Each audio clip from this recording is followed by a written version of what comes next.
نیک عورت ہے۔ پھر ایک اور حدیث میں آپ صلی اللہ علیہ وسلم نے فرمایا جو اللہ اور روز آخرت پر ایمان رکھتا ہو وہ کسی ایسی عورت کے ساتھ تنہا نہ ہو کہ اس کے اور اس عورت کے درمیان کوئی محرم موجود نہ ہو، اور اسی طرح شوہروں کی اجازت کے بغیر بیویوں سے گفتگو کرنے سے بھی، ان کے گھروں میں جانا اور ان سے گفتگو کرنے سے بھی آپ صلی اللہ علیہ وسلم نے منع فرمایا ہے۔ پھر اسی طرح سے رسول اللہ صلی اللہ علیہ وسلم نے فرمایا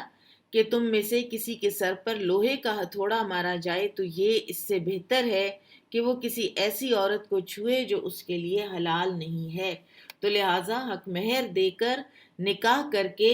عورت کے ساتھ تعلق قائم کرنا جائز ہے، ورنہ اور تمہاری نیت بدکاری کی نہ ہو، پھر جن سے مہر کے عوض تم فائدہ اٹھاؤ انہیں ان کے مقرر کیے ہوئے مہر دے دو، یعنی صرف زبانی کلامی ہی نہ ہو کہ ہم نے اتنا مہر باندھا ہے، بلکہ وہ مہر دیا بھی جائے، یہ عورت کا حق ہے۔ اگر تم مہر مقرر کر لینے کے بعد اس میں کمی بیشی پر راضی ہو جاؤ تو تم پر کوئی گناہ نہیں، بے شک اللہ خوب جاننے والا بڑی حکمت والا ہے۔ اور تم میں سے جو شخص آزاد مومن عورتوں سے نکاح کرنے کی طاقت نہ رکھتا ہو وہ تمہاری ملکیت مومن لونڈیوں میں سے کسی لونڈی سے نکاح کر لے، اور اللہ تمہارے ایمانوں کا حال خوب جانتا ہے۔ تم سب ایک ہی گروہ کے لوگ ہو، تم میں برتری کا معیار صرف ایمان ہے، بس تم ان کے مالکوں کی اجازت سے ان سے نکاح کر لو اور انہیں دستور کے مطابق ان کے مہر دو، جب کہ وہ نکاح میں لائی گئی ہوں بدکاری کرنے والی نہ ہوں اور نہ چوری چھپے آشنا بنانے والی ہوں۔ پھر جب وہ نکاح میں آ جائیں اور اس کے بعد وہ بدکاری کریں تو ان کی سزا آزاد عورت کی سزا کا نصف ہے۔ یہ ہے اسلام کا انصاف کہ اگر کسی کو پروٹیکشن کم ملی ہوئی ہے، اس کا خاندان وہاں پر نہیں ہے، اس کے کوئی بیکنگ میں کوئی ایسا نہیں ہے کہ جو اس کو ایک روکے گا، جو ایک مینٹل بلاک یا ڈیٹرنٹس ہوتے ہیں معاشرتی، وہ تو سارے کے سارے اس کے پیچھے رہ گئے، وہ مل کے یمین بن کے یہاں آئی ہے، تو وہ اگر اتنی انہیبیشن محسوس نہیں کرتی گناہ میں اور کوئی گناہ وہ کر بیٹھتی ہے تو اس کو آدھی سزا ملے گی، کیونکہ اس کی پروٹیکشن بھی کم ہوئی ہوئی ہے، اس کے ڈیٹرنٹس بھی کم ہوئے ہوئے ہیں۔ یہ ہے اسلام کا انصاف۔ اور ہمارا آج آپ دیکھیں اپنا معاشرہ کہ اگر کوئی جیلوں میں ہے تو وہ غریب ہیں سارے، اور اس کا یہ مطلب تو نہیں ہے کہ امیر لوگ گناہ نہیں کرتے، بلکہ بعض اوقات تو زیادہ ہی کرتے ہیں اور ان کو کوئی نہیں پکڑتا، ان کا اگر وہ جیل میں چلے جائیں تو ان کی خبریں بن جاتی ہیں، وہ اور پہلے سے بھی زیادہ بڑی سیلیبریٹی بن جاتے ہیں، وہ وی آئی پی بن جاتے ہیں۔ تو اسلام کا انصاف یہ ہے کہ جہاں پر اس کا سٹیٹس کم ہوا ہے معاشرتی، وہیں پر اس کی سزا بھی عادی ہو جائے گی۔ یہ اجازت تم میں سے اس کے لیے ہے جسے گناہ کی راہ پر چلنے کا اندیشہ ہو، اور اگر تم صبر کرو تو تمہارے لیے بہتر ہے، اور اللہ بہت بخشنے والا بڑا رحم کرنے والا ہے۔ اللہ چاہتا ہے کہ تمہارے لیے یہ معاملات کھول کر بیان کرے اور تمہیں تم سے پہلے کے نیک لوگوں کی راہ پر چلائے اور تم پر توجہ دے، اور اللہ خوب جاننے والا حکمت والا ہے۔ اور اللہ تم پر توجہ دینا چاہتا ہے، اور وہ لوگ جو اپنی خواہشات کی پیروی کرتے ہیں وہ چاہتے ہیں کہ تم حق سے بہت دور ہو جاؤ۔ اللہ چاہتا ہے کہ تمہارا بوجھ ہلکا کر دے، اور انسان بہت کمزور پیدا کیا گیا ہے۔ یا ایھا الذین آمنوا لا تأکلوا اموالکم بینکم بالباطل الا ان تکون تجارۃ عن تراض منکم ولا تقتلوا انفسکم ان اللہ کان بکم رحیما۔ اے لوگو جو ایمان لائے ہو، تم آپس میں ایک دوسرے کے مال ناحق نہ کھاؤ۔ ایک دوسرے کے مال ناحق کھانے کے بارے میں بہت بڑی وعید سنائی ہے نبی صلی اللہ علیہ وسلم نے۔ آپ نے فرمایا جس نے کسی مسلمان کا ناحق ایک لقمہ بھی کھایا تو بے شک اللہ عز و جل اسے اتنا ہی جہنم کا کھانا کھلائیں گے۔ جس نے کسی مسلمان کا ناحق کپڑا پہنا تو بے شک اللہ عز و جل اسے اسی کے بقدر جہنم کا کپڑا پہنائیں گے۔ سبحان اللہ۔ لوگوں کے مال کھانا باطل طریقے سے، اس میں کیا کیا آ جاتا ہے؟ مثلا اس میں جیسے قبضہ گروپ ہوتے ہیں تو وہ لوگوں کے مال پر ناحق قابض ہو جاتے ہیں۔ پھر اسی طرح سے چوری کرنا، ڈاکہ ڈالنا، یتیم کا مال لوٹ لینا، یہ سب چیزیں جو ہیں یہ اسی میں آ جاتی ہیں کہ انسان دوسروں کا مال ناحق کھائے، مگر یہ کہ آپس کی رضامندی سے تجارت ہو، تو اس میں آپ ظاہر ہے کہ ایک دوسرے کا مال استعمال کر رہے ہوتے ہیں، تو اس میں حرج نہیں ہے۔ اور تم اپنے آپ کو قتل نہ کرو، ولا تقتلوا انفسکم، اس کا ایک معنی تو یہ ہے کہ ایک دوسرے کو قتل نہ کرو۔ کسی مسلمان بھائی کو قتل کرنا ایسے ہی ہے جیسے خود کو قتل کرنا، کیونکہ پھر بدلے میں انسان ظاہر ہے خود بھی قتل ہی کیا جاتا ہے۔ اور اسی طرح سے اس کا ایک دوسرا معنی ہے کہ خودکشی نہ کرو، ولا تقتلوا انفسکم، خودکشی نہ کرو۔ نبی کریم صلی اللہ علیہ وسلم نے فرمایا، تم سے پہلے لوگوں میں سے ایک آدمی کو پھوڑا نکلا، پھر جب اسے سخت تکلیف ہوئی تو اس نے ترکش سے تیر نکال کر اس سے اپنا پھوڑا چیر دیا اور خون بہ جانے کی وجہ سے وہ آدمی مر گیا، تو تمہارے رب نے فرمایا کہ میں نے اس پر جنت حرام کر دی ہے۔ اسی طرح سے ابو ہریرہ رضی اللہ عنہ سے روایت ہے کہ رسول اللہ صلی اللہ علیہ وسلم نے فرمایا، جس نے اپنے آپ کو کسی لوہے سے قتل کیا، وہ قیامت کے دن اس طرح آئے گا کہ لوہا اس کے ہاتھ میں ہوگا اور وہ اسے اپنے پیٹ پر مارتا رہے گا اور جہنم کی آگ میں ہمیشہ رہے گا۔ اور جو آدمی زہر پی کر خودکشی کرے گا، اس کا زہر اس کے ہاتھ میں ہوگا اور وہ ہمیشہ اسے پیتا رہے گا، یہاں تک کہ اللہ بندوں کے درمیان کوئی فیصلہ کر دے، اور پھر اللہ تعالیٰ یہ دیکھیں گے کہ اس کو اللہ تعالیٰ نے کسی سٹیج پر معاف کرنا ہے یا نہیں کرنا۔ ورنہ خودکشی کرنے والا قیامت کے دن پھر حساب کتاب کے بعد اگر اللہ تعالیٰ نے اس کو جہنم میں بھیج دیا تو وہ سزا ہی دیا جاتا رہے گا۔ لہٰذا اپنی زندگی کی قدر و قیمت کو پہچاننا چاہیے، اس کا ایک ایک لمحہ بہت قیمتی ہے۔ ابھی آپ دیکھیے کہ ایک حدیث ہے کہ 10 مرتبہ جس نے دن میں سورۃ الاخلاص پڑھی، یعنی 10 ٹائمز آپ سورۃ الاخلاص پڑھ لیں تو آپ کے لیے جنت میں ایک گھر بن جاتا ہے۔ اور ابھی آپ اس کو ٹائم کر کے دیکھیے گا کہ آپ کو کتنا وقت لگتا ہے، 2 یا 2.5 منٹ۔ تو 2-2.5 منٹ آپ دیکھیں، اس دنیا کی زندگی میں آپ نے ایک گھر خریدنا بنانا ہو تو آپ کو کتنے سال ہا سال لگ جاتے ہیں، اور جنت کی یہ قیمتیں ہیں۔ دراصل جنت کی قیمت پھر کیا ہے؟ ہمارا یہ وقت جس کو ہم ضائع کر رہے ہوتے ہیں۔ کوئی لوگ کہتے ہیں ہم ٹائم پاس کر رہے ہیں، کوئی لوگ کہتے ہیں ہم ٹائم کل کر رہے ہیں۔ سبحان اللہ، کیا ٹائم کل کرنے کی اور اسی طرح سے ضائع اور پاس کر دینے کی چیز ہے؟ یہ اتنی قیمتی چیز ہے کہ آپ دیکھیے کہ یہ ٹیلی ویژن وغیرہ کے اوپر کچھ ٹائم ہوتے ہیں جن کو ہم پرائم ٹائم کہتے ہیں، تو وہ پرائم ٹائم کیا ہوتا ہے؟ اس کی قیمت بہت زیادہ ہوتی ہے۔ اور آپ دیکھیے کہ وہ پرائم ٹائم آپ کا ہے، 8 سے 9 بجے کا، سپوز وہ پرائم ٹائم آپ کا ہے، اور آپ وہ ان لوگوں کو دے رہے ہیں کہ جو آپ کا ٹائم استعمال کر کے آپ کو خرافات بھی دکھاتے ہیں اور ساتھ وہ آپ کے ٹائم کی قیمت وصول کرتے ہیں، اور آپ اپنے گھر میں بیٹھے اپنا ٹائم ضائع کر رہے ہوتے ہیں اور آپ کو کچھ حاصل وصول نہیں ہوتا۔ وہ 1 گھنٹے میں کوئی بھی چیز اگر آپ نے دیکھی، اور اس کے برعکس آپ اگر تسبیحات کریں، آپ اگر اپنے وقت کو استغفار میں لگائیں اور جنت میں ٹری پلانٹیشن میں لگائیں، جنت میں اپنے گھر بنانے میں لگائیں، تو یہ زندگی بہت قیمتی ہے، اس کا ایک ایک لمحہ بے حد قیمتی ہے۔ اور اس کو خود سے ختم کر دینا، وہ ایک لمحہ ہوتا ہے، وہ ایک لمحہ ہوتا ہے کہ انسان اگلے جہان میں پہنچ جاتا ہے اور پھر اس کی ساری مہلت عمل ختم ہو جاتی ہے، اور پھر پچھتاوے کے سوا اس کے پاس کچھ نہیں باقی رہ جاتا۔ تو لہٰذا کبھی بھی نہ سوئسائڈ کو گلوریفائی کرنا چاہیے، جیسا کہ ہمارے ہاں یہ ہو گیا ہے کہ اگر کسی غریب نے واقعی اگر غربت سے تنگ آ کر خودکشی کی ہے تو اول تو یہ ایک بہت بڑا لمحہ فکریہ ہے ایک مسلم اسٹیٹ کے لیے، لیکن بہت سے اور بھی عوامل ہوتے ہیں۔ لیکن اگر واقعی اس نے اسی لیے کی ہے، اگر کوئی عورت اپنے 3 بچے لے کر نہر میں کود گئی ہے تو ہم اس عورت کو گلیمر دینا شروع کر دیتے ہیں۔ ہماری خبریں دینے کا انداز یہ کبھی نہیں ہوتا کہ اس نے کتنی حماقت کی ہے، وہ یہی ہوتا ہے کہ وہ وکٹم تھی، تو لہٰذا اس سے یہ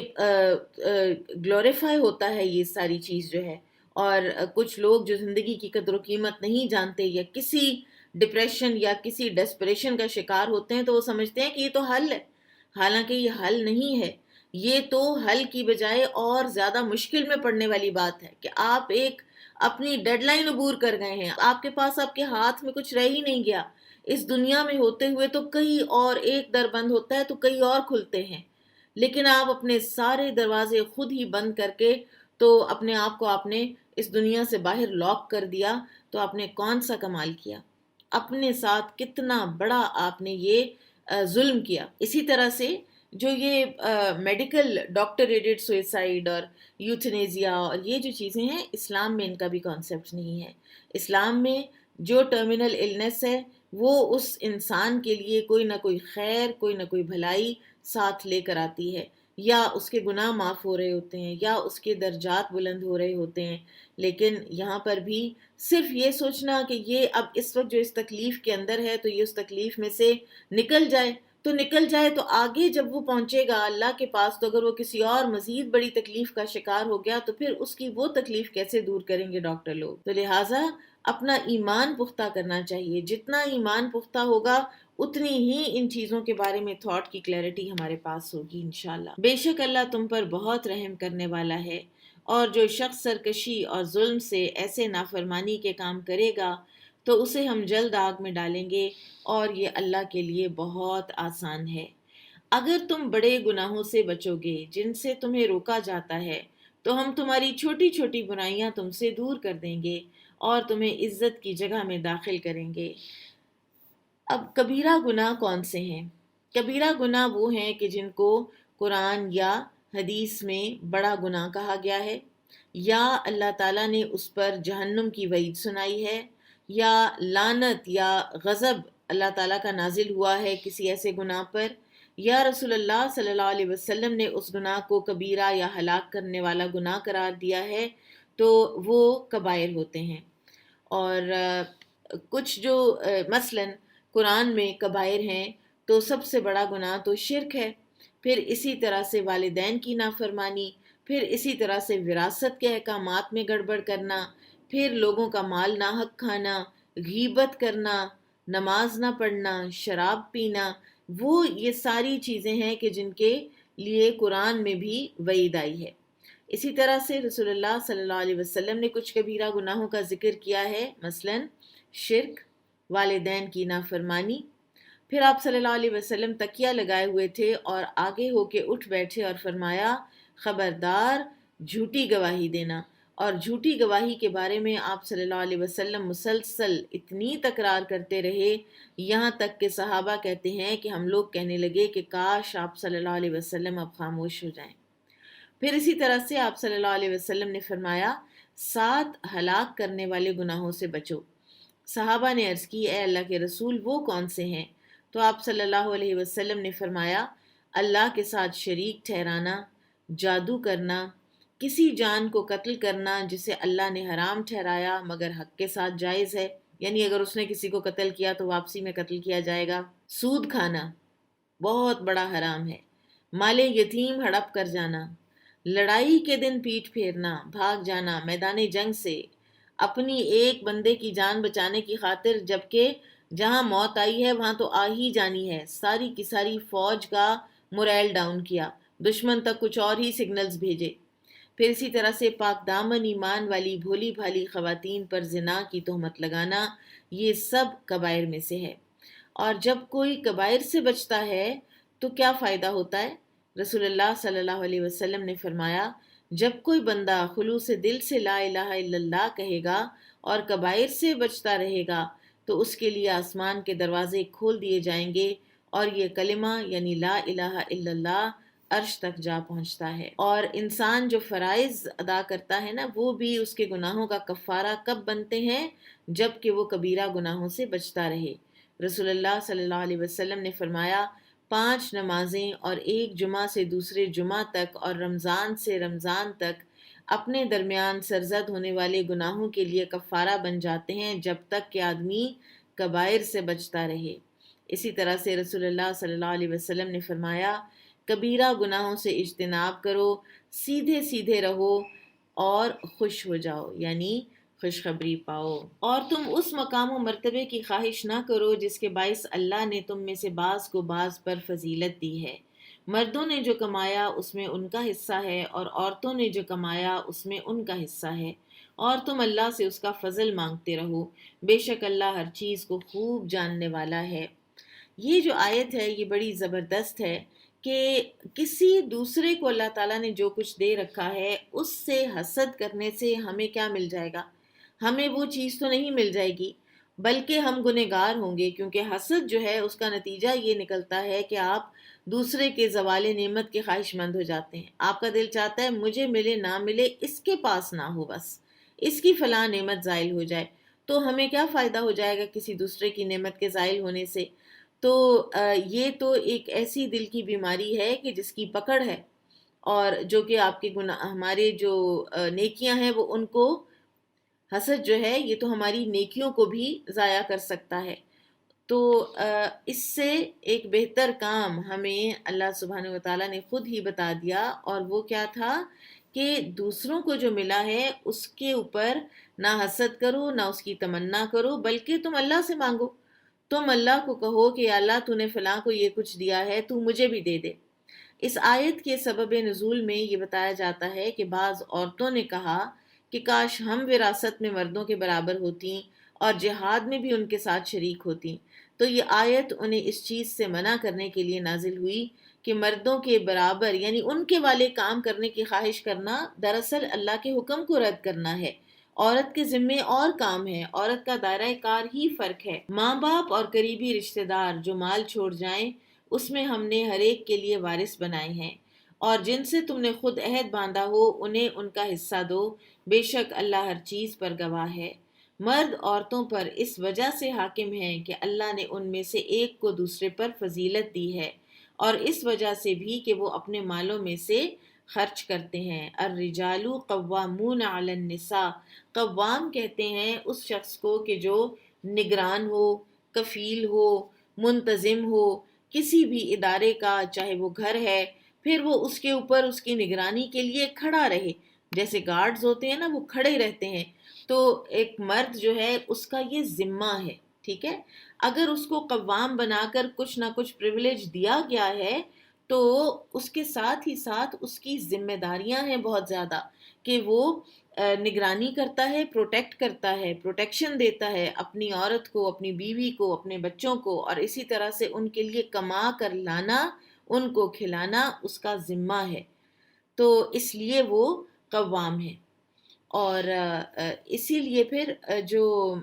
خواتین جن کو اعتراض ہوتا ہے اس بات کے اوپر، تو وہ اپنا ہی نقصان کر رہی ہوتی ہیں، وہ اپنا نقصان کر رہی ہوتی ہیں کہ وہ اپنا پروٹیکٹر، اپنا کما کے لانے والا، اسی کو رد کر رہی ہوتی ہیں۔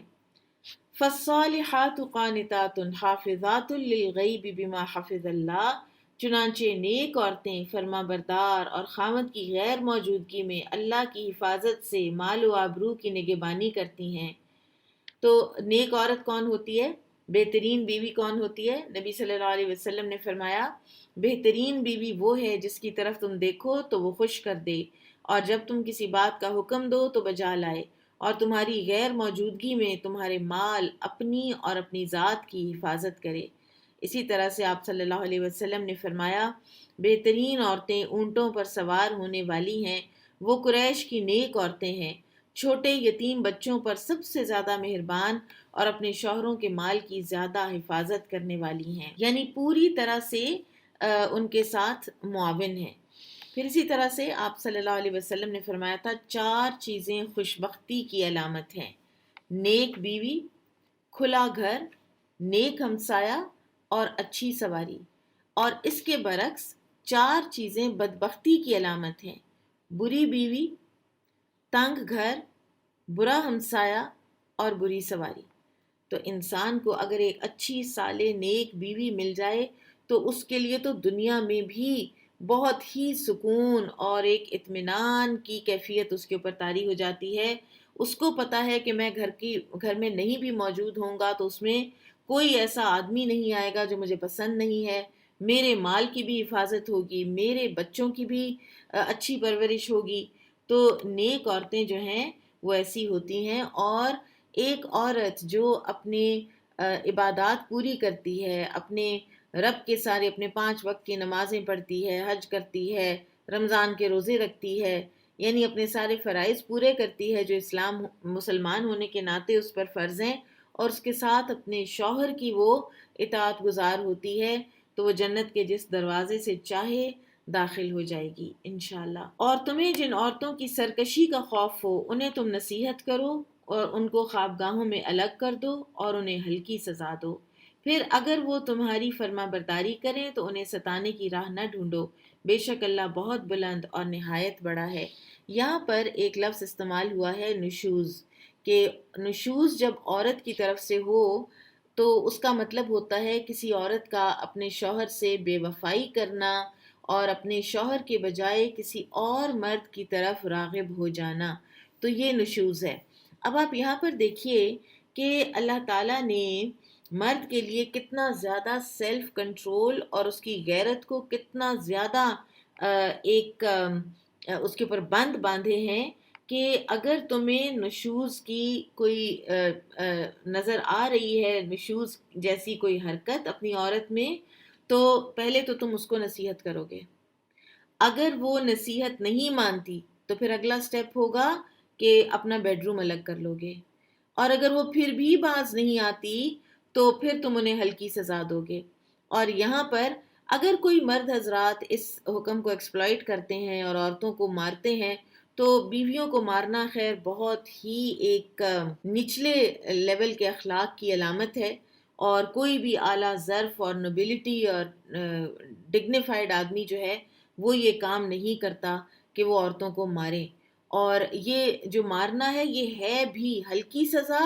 اور ہے بھی صرف ایک صورت میں کہ اگر وہ شوہر کے خاص حق میں خیانت کی مرتکب ہو رہی ہے، کسی اور مرد کی طرف وہ مائل ہو رہی ہے۔ تو جہاں رہ گئیں وہ خواتین کے جو مار کھاتی ہیں اور ساتھ ساتھ وہ گھروں کے کام بھی کرتی ہیں اور بچے بھی پیدا کرتی ہیں اور بچے وہ سنبھالتی بھی ہیں، اور ساتھ ساتھ وہ شوہر کی مار صرف اس لیے کھاتی ہیں کہ شوہر سمجھتا ہے کہ اس کے لیے جائز ہے۔ بڑے بڑے دینی مزاج کے لوگ جو ہیں وہ بھی اس چیز کو مس انڈرسٹینڈ کرتے ہیں۔ اور مجھے ایک دفعہ کسی نے بتایا تھا، وہ بتا رہی تھی کہ میرے جو فادر ان لا ہیں تو وہ فلاں ایک کسی ریلیجس کسی جگہ پہ وہ ایک عہدہ رکھتے تھے، تو میں نے کہا اچھا اچھا ماشاء اللہ، تو انہوں نے کہا کہ نہیں باجی آپ ماشاء اللہ نہ کہیں، وہ 70 سال کی ان کی بیوی ہیں، وہ ابھی تک ان کو مارتے ہیں۔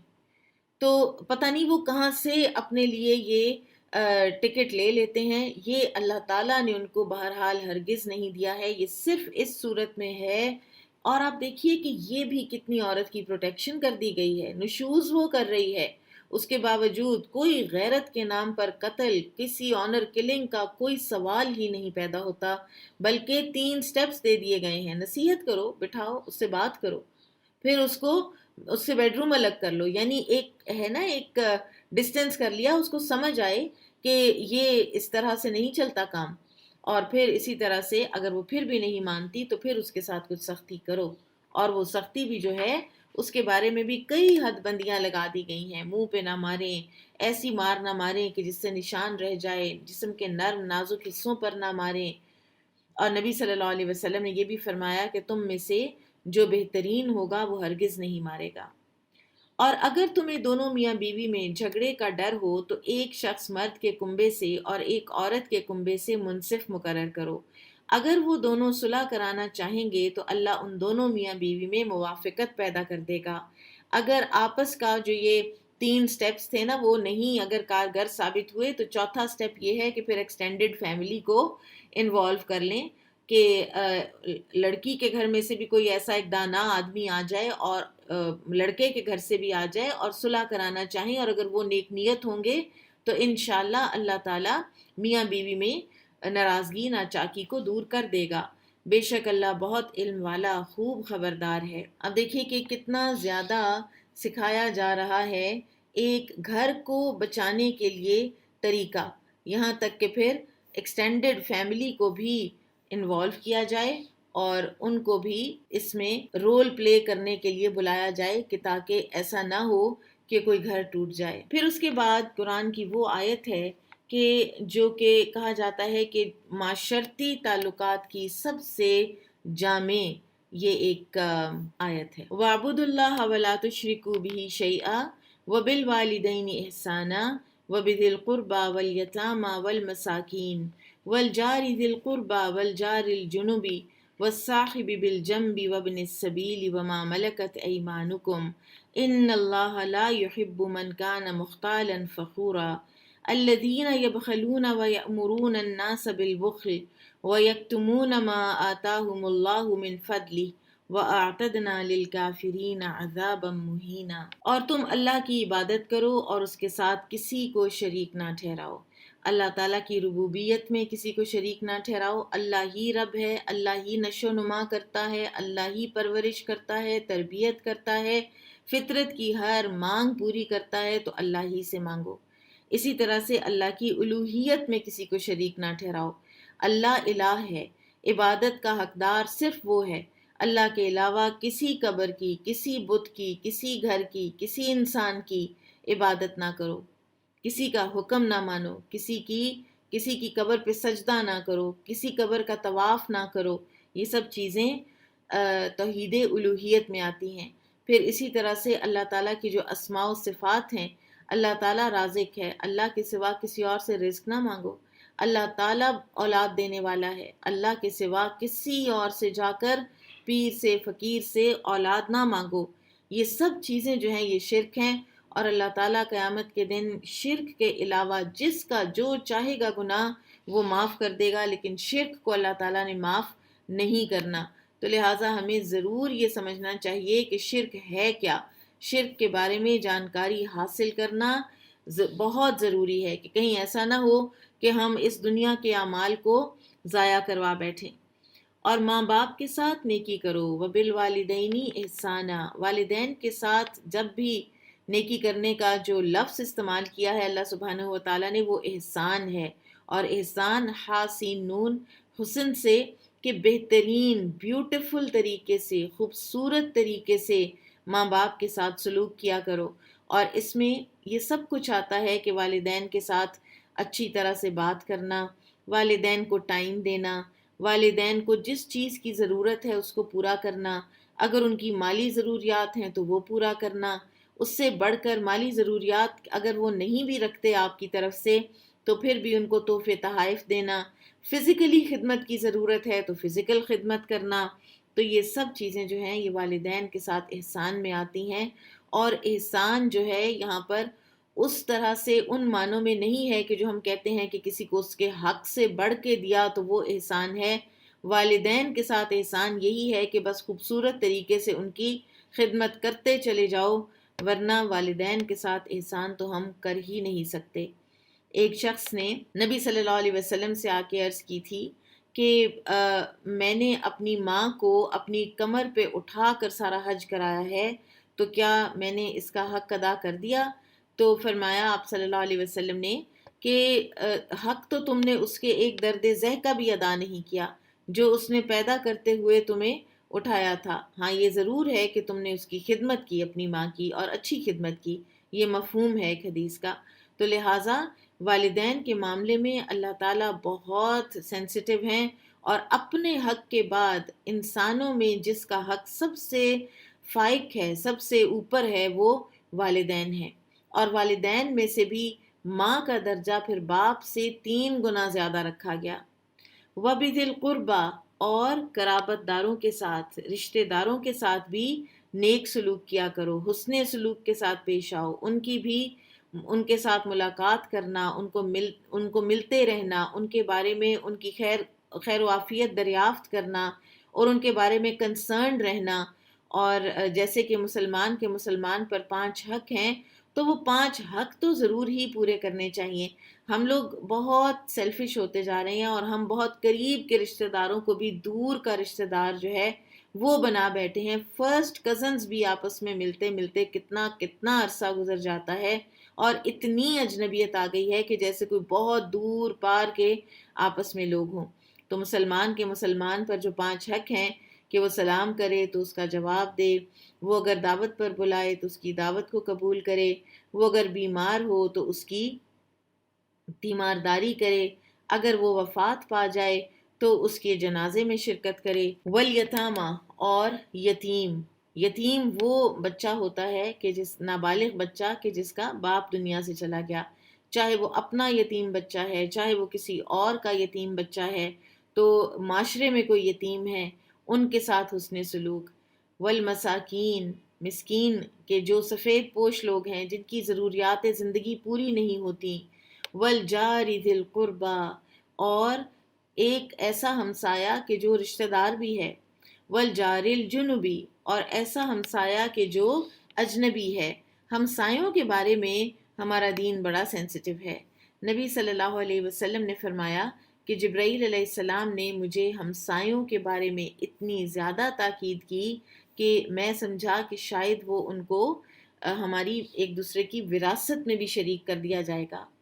ابو ہریرہ رضی اللہ عنہ سے مروی ہے کہ نبی کریم صلی اللہ علیہ وسلم نے فرمایا، کون ہے جو مجھ سے 5 باتیں حاصل کرے اور ان پر عمل کرے، یا کم از کم کسی شخص کو بتا دے جو ان پر عمل کرے؟ میں نے عرض کیا، یا رسول اللہ صلی اللہ علیہ وسلم، میں کروں گا۔ نبی کریم صلی اللہ علیہ وسلم نے میرا ہاتھ پکڑا اور انہیں شمار کرنے لگے۔ حرام کاموں سے بچو، سب سے بڑے عابد بن جاؤ گے، یعنی عبادت گزار۔ اللہ کی تقسیم پر راضی رہو، سب سے بڑے غنی بن جاؤ گے۔ پڑوسی کے ساتھ حسن سلوک کرو، تم مومن بن جاؤ گے۔ یہ ایمان کا تقاضا ہے کہ انسان پڑوسی کے ساتھ حسن سلوک کرے۔ جو اپنے لیے پسند کرتے ہو لوگوں کے لیے بھی وہی پسند کرو، تم مسلمان بن جاؤ گے۔ کثرت سے ہنسا نہ کرو، کیونکہ کثرت سے ہنسنا دل کو مردہ کر دیتا ہے۔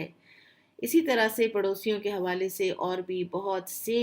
ہمیں ایسے تعلیمات ملتی ہیں کہ جس سے پتہ چلتا ہے کہ صحابہ کتنے کانشیس تھے حق ہمسائیگی ادا کرنے میں۔ سیدہ عائشہ رضی اللہ تعالیٰ عنہ نے نبی صلی اللہ علیہ وسلم سے ایک مرتبہ پوچھا کہ یا رسول اللہ صلی اللہ علیہ وسلم، میرے پاس صدقہ دینے کے لیے کوئی تھوڑی سی چیز ہو تو میں 2 ہمسایوں کو نہ بھیج سکتی ہوں، تو میں پریفر کس کو کروں، زیادہ بڑی نیکی کون سی ہے؟ تو آپ صلی اللہ علیہ وسلم نے فرمایا کہ اس کو ترجیح دو جس کا دروازہ تمہارے دروازے سے زیادہ قریب ہے، کیونکہ وہ زیادہ بہتر جانتے ہیں کہ تمہارے گھر میں کیا چیز آئی گئی۔ بعض دفعہ تو گھر اتنے قریب ہوتے ہیں کہ ہمسایوں کے گھر کے کھانے کی سمیل جو ہے وہ ساتھ والوں کے ہاں آ رہی ہوتی ہے۔ تو آپ صلی اللہ علیہ وسلم نے فرمایا کہ تم میں سے وہ شخص مومن نہیں ہو سکتا کہ وہ خود پیٹ بھر کے سوئے اور اس کا پڑوسی بھوکا سوئے۔ پھر اسی طرح یہ بھی ہے کہ اگر تمہارے گھر میں کوئی چیز آئی ہے، جیسے تم نے کچھ سالن بنایا ہے، تو اس کا شوربہ ہی ذرا زیادہ کر دو اور اپنے پڑوسی کو دے دو، کیونکہ اس کی طرف بھی اس کی سمیل گئی ہے۔ آپ دیکھیں ہمارے گھر فروٹ آتا ہے اور اگر ارد گرد کچھ ایسے لوگ رہتے ہیں کہ جن کے بارے میں آپ کو پتہ ہے کہ وہ محروم ہیں اور وہ اتنا افورڈ نہیں کرتے، تو ان کا حصہ ضرور نکالنا چاہیے۔ والصاحب بالجنب، صاحب بالجنب کے 2 معنی کیے گئے ہیں۔ بعض علماء نے کہا ہے کہ اس سے مراد بیوی ہے، پہلو کا ساتھی، اور بعض نے کہا کہ اس سے مراد ہر جگہ پر کہیں بھی آپ ہوں تو آپ کے ساتھ بیٹھا ہوا انسان ہے۔ یعنی آپ کیو میں لگے ہوئے ہیں تو آپ کے آگے اور پیچھے والے لوگ، آپ کسی ایئرپورٹ پہ ٹرانزٹ لاؤنج میں بیٹھے ہیں، آپ جہاز کے اندر اپنی کرسی پہ بیٹھے ہیں تو آپ کے ساتھ بیٹھا ہوا انسان، اس کا آپ کے اوپر حق ہے۔ آفس میں آپ کے کولیگز، ان کا آپ کے اوپر حق ہے۔ والصاحب بالجنب، تو ایسے اگر انسان کو ایک ایک کیٹیگری پتہ ہو کہ مجھے کہاں کہاں حسن سلوک کرنے کا حکم ہے، تو آپ دیکھیے کہ وہ کتنا اچھے اخلاق کا انسان بن جائے گا اور کتنا وہ حقوق دینے والا بن جائے گا۔ پھر فرمایا وابن السبیل، اور وابن السبیل یعنی مسافروں کے بھی حق ہیں۔ اور فرض کریں کہ کوئی راہ چلتا بھی مسافر ہے اور اس کو کھانا پینا اس کا کوئی بندوبست کرنا یا تو مسلمان معاشرے کا ہی فرض ہے کہ گھروں کے لیول پر ہی لوگ کچھ نہ کچھ کسی کے لیے کچھ کرتے رہیں، اور یا پھر یہ خاندانوں کا یا اسٹیٹ لیول کا یہ فرض ہے کہ مسافروں کے لیے کوئی ایسی جگہیں بنائی جائیں کہ ان کے لیے آسانی ہو اپنے سفر میں۔ وَمَا مَلَكَتْ أَيْمَانُكُمْ، اور جو تمہارے ملک یمین ہیں ان کے ساتھ بھی نیکی کرو۔ ملک یمین کے ساتھ نیکی کرنا بھی جو ہے نا وہ بہت ضروری ہے، کنیزیں ہوں، غلام ہوں، اور جیسے آج کل تو ملک یمین نہیں ہے لیکن خادم تو ہوتے ہیں نا، سرونٹس تو ہوتے ہیں، تو آزاد لوگ ہیں، آپ ان کو تنخواہ دیتے ہیں، لیکن بہرحال وہ آپ کے ایک سب آرڈینیٹس تو ہیں، تو ان کے اوپر اتنا بوجھ نہ ڈالنا کہ جتنا وہ سہار نہ سکیں، ان سے وہ کام نہ لینا جو وہ کر نہ سکیں۔ پھر اسی طرح سے ان کو وہ کھلانا جو آپ خود کھاتے ہیں، ان کو وہ پہنانا جس میں سے آپ خود پہنتے ہیں، بہت زیادہ جو یہ تفاوت ہے نا، یہ نہیں ہونا چاہیے کہ ہمارے لیے یہ پک رہا ہے تو آپ اپنے لیے کچھ اور پکا لیں، یا ان کا کچن ہی الگ کر دینا کہ خود ہی اپنا سودا لاؤ اور خود ہی کھاؤ پیو۔ تو آپ دیکھیں کہ جس گھر میں ملازم ہوں تو اس گھر میں تو صدقہ کرنے کی کتنی ایک اچھی ایک اپرچونٹی ملی رہتی ہے کہ وہ بھی اسی میں سے کھاتے رہیں، پیتے رہیں، ٹھنڈا پانی پیتے رہیں۔ بعض گھروں میں ٹھنڈا پانی پینے کی ممانعت ہوتی ہے ان کو، سرونٹس کو۔ تو یہ کچھ ان کی جو اپ لفٹنگ ہے نا، ان کی کوالٹی آف لائف کی، تو وہ ضرور کرنی چاہیے۔ یہ ایک احسان کی صورت ہے ان کے ساتھ۔ پھر اسی طرح یہ کہ ان کو ان کے برے ناموں سے نہیں پکارنا چاہیے، ان کے نام ٹیڑھے نہیں کرنے چاہیے، ان کا مذاق نہیں اڑانا چاہیے۔ ہم لوگ عموماً جو ہے وہ ملازموں کی عزت کو تو اتنا حلال سمجھتے ہیں کہ ان کی ہم بات کرنے کی نقل اتار لیتے ہیں، ان کے ہم دیکھنے کی اتار لیتے ہیں، ہنس پڑتے ہیں، ان کے چلنے کی اتار لیتے ہیں۔ تو یہ بچوں میں بھی عادت پھر پختہ ہوتی چلی جاتی ہے، اور یہ اللہ تعالیٰ کو سخت ناپسند ہے۔ نبی صلی اللہ علیہ وسلم کی وفات کے وقت پر جو وصیتیں ہیں، ان میں سے ایک وصیت یہ تھی، الصلاۃ الصلاۃ وما ملکت ایمانکم، تمہاری نمازیں اور جو تمہارے لونڈی غلام ہیں، یعنی ان کا خیال رکھنا، ان کے حقوق کا خیال رکھنا۔ پھر فرمایا، بے شک اللہ ہر اترانے والے، فخر کرنے والے کو پسند نہیں کرتا۔ یہاں پر اترانے والا اور فخر کرنے والا، اس کا ذکر خاص طور پر کیوں کیا گیا؟ کیونکہ جو انسان اترانے والا اور فخر کرنے والا اور خود پسند ہوتا ہے، وہ یہ حقوق ادا ہی نہیں کر سکتا۔ وہ اپنی ذات کے خول سے نکلے گا تو وہ ادھر ادھر دیکھے گا نا کہ اس کے ارد گرد کوئی اور لوگ ہیں کہ جن کو کسی چیز کی ضرورت ہے۔ تو ایسے لوگوں کو اللہ پسند کیوں نہیں کرتا؟ کیونکہ وہ یہ اوپر والے سارے معاشرتی فرائض تو اپنے پورے ہی نہیں کر رہے ہوتے۔ ایک سائیکالوجی کی فیلڈ ہے جو کہ آج کل کافی زیادہ پاپولر ہو رہی ہے، اور وہ ہے پازیٹیو سائیکالوجی۔ اور پازیٹیو سائیکالوجی یہ ہے، وہ کہتے ہیں کہ جو نارمل لوگ ہوتے ہیں، جو ذہنی کسی ذہنی مینٹل النس کا شکار نہیں ہوتے، عام زندگی گزار رہے ہوتے ہیں، ان کو بھی اپنی زندگی میں کوئی میننگ لانے کے لیے، کوئی رنگ بھرنے کے لیے انہیں کچھ کرنا پڑتا ہے۔ تو وہ کون سی چیزیں ہیں کہ جو ان کی اس دنیاوی زندگی کی عام جو ان کی روٹین ہے شب و روز کی، اس میں ویل بینگ لائے گی، جس سے کہ وہ جو ویسٹرن ریسرچز ہیں وہ عموماً، وہ تو پھر اسی ان کا جو مبلغ علم ہے وہ یہی ہوتا ہے کہ آپ زیادہ عرصے کے لیے زندہ رہ جائیں گے، آپ کی صحت زیادہ اچھی رہے گی، آپ کا موڈ زیادہ بہتر رہے گا، ٹھیک ہے۔ تو بہرحال ہمارے لیے تو یہ ہے کہ یہی چیزیں ہمارے لیے ہماری آخرت کا بھی توشہ ہیں۔ تو وہ کہتے ہیں، انہوں نے ایک ماڈل تیار کیا کہ ایک ماڈل کے تحت اگر آپ زندگی گزار لیں تو یہ آپ کی ویل بینگ میں بہت زیادہ کام کرے گا۔ اور اس ماڈل کا ایک ایلیمنٹ جو ہے نا وہ ہے ریلیشن شپس۔ وہ کہتے ہیں کہ آپ کہتے ہیں کہ what is positive psychology? Positive psychology is all about people, it is all about relation ships. وہ کہتے ہیں، اس کو وہ کہتے ہیں between phenomena, the between phenomena, یعنی between a neighbor and a neighbor, between a mother and a daughter, between husband and a wife۔ تو یہ سارے جو ریلیشن شپس ہیں نا، دا بٹوین فینومینا، یہ جتنا کسی کا ان آرڈر ہوگا، ان پلیس ہوگا، انسان کے اپنے ارد گرد میں، اپنے معاشرے میں جو ریلیشن شپس ہیں وہ اپنے ان آرڈر ہوں گے، اتنی ہی اس کی اپنی زندگی بہتر ہوگی، اتنا اس کا اپنا دل پرسکون ہوگا۔ اور خود پسند لوگ جو ہیں وہ ان کو پھر ہر غلطی دوسرے میں نظر آتی ہے، ان کو ہر جو ڈیڈ لاک ہے وہ ایسے لگتا ہے کہ جیسے دوسرے کا کریٹ کیا گیا ہے، میں تو کچھ کر ہی نہیں سکتی، میں نے تو کچھ کیا ہی نہیں، میں نے ہی تو ٹھیک کیا ہے ساری زندگی، میں نے ہی تو کوئی غلطی نہیں کی ساری زندگی۔ تو ایسے لوگ جو ہیں وہ اللہ تعالیٰ کو بالکل پسند نہیں ہیں، کیونکہ وہ دراصل رشتے کوئی نہیں نبھا رہے ہوتے، نہ وہ ہمسایوں کا خیال رکھ رہے ہوتے ہیں، ان کو ہر کسی میں کوئی نہ کوئی غلطی نظر آ رہی ہوتی ہے، اس لیے کہ وہ اپنی ذات میں خود اتنے بڑے ہوتے ہیں۔ تو اللہ تعالیٰ ایسے لوگوں کو پسند نہیں کرتا۔ ایسے لوگ بھی اللہ کو پسند نہیں جو کنجوسی کرتے ہیں اور لوگوں کو بھی کنجوسی کرنے کا حکم دیتے ہیں، اور اللہ نے اپنے فضل سے جو کچھ انہیں دیا ہے اسے چھپاتے ہیں، اور ہم نے کافروں کے لیے رسوا کر دینے والا عذاب تیار کر رکھا ہے۔ بخیل بھی اللہ تعالیٰ کو سخت ناپسند ہے، کیونکہ بخیل بھی یہ کام نہیں کر سکتا جو اس آیت میں بتائے گئے ہیں، کیونکہ مال خرچ کرنا پڑتا ہے۔ اور بخل جو ہے نا، یہ دو طرح کا ہوتا ہے۔ ایک تو مال میں بخل، کہ انسان اپنے مال میں سے کچھ نہ کسی دوسرے کے لیے نکال سکے، دوسرے کال میں بھی بخل ہوتا ہے۔ آپ دیکھیے کہ بعض اوقات لوگ جو ہیں وہ اسمائل کرنے میں کتنے بخیل ہوتے ہیں، حالانکہ اسمائل کرنے میں کیا جا رہا ہوتا ہے؟ کسی سے کوئی اچھی بات کہہ دینا، کسی کو کوئی کمپلیمنٹ کر دینا، کسی کو کچھ تھوڑا اپریشیٹ کر دینا، یہ بھی مشکل ہوا جا رہا ہوتا ہے لوگوں کے لیے، اور اس کی وجہ کیا ہے؟ ان کے اپنے نفس کی بخیلی۔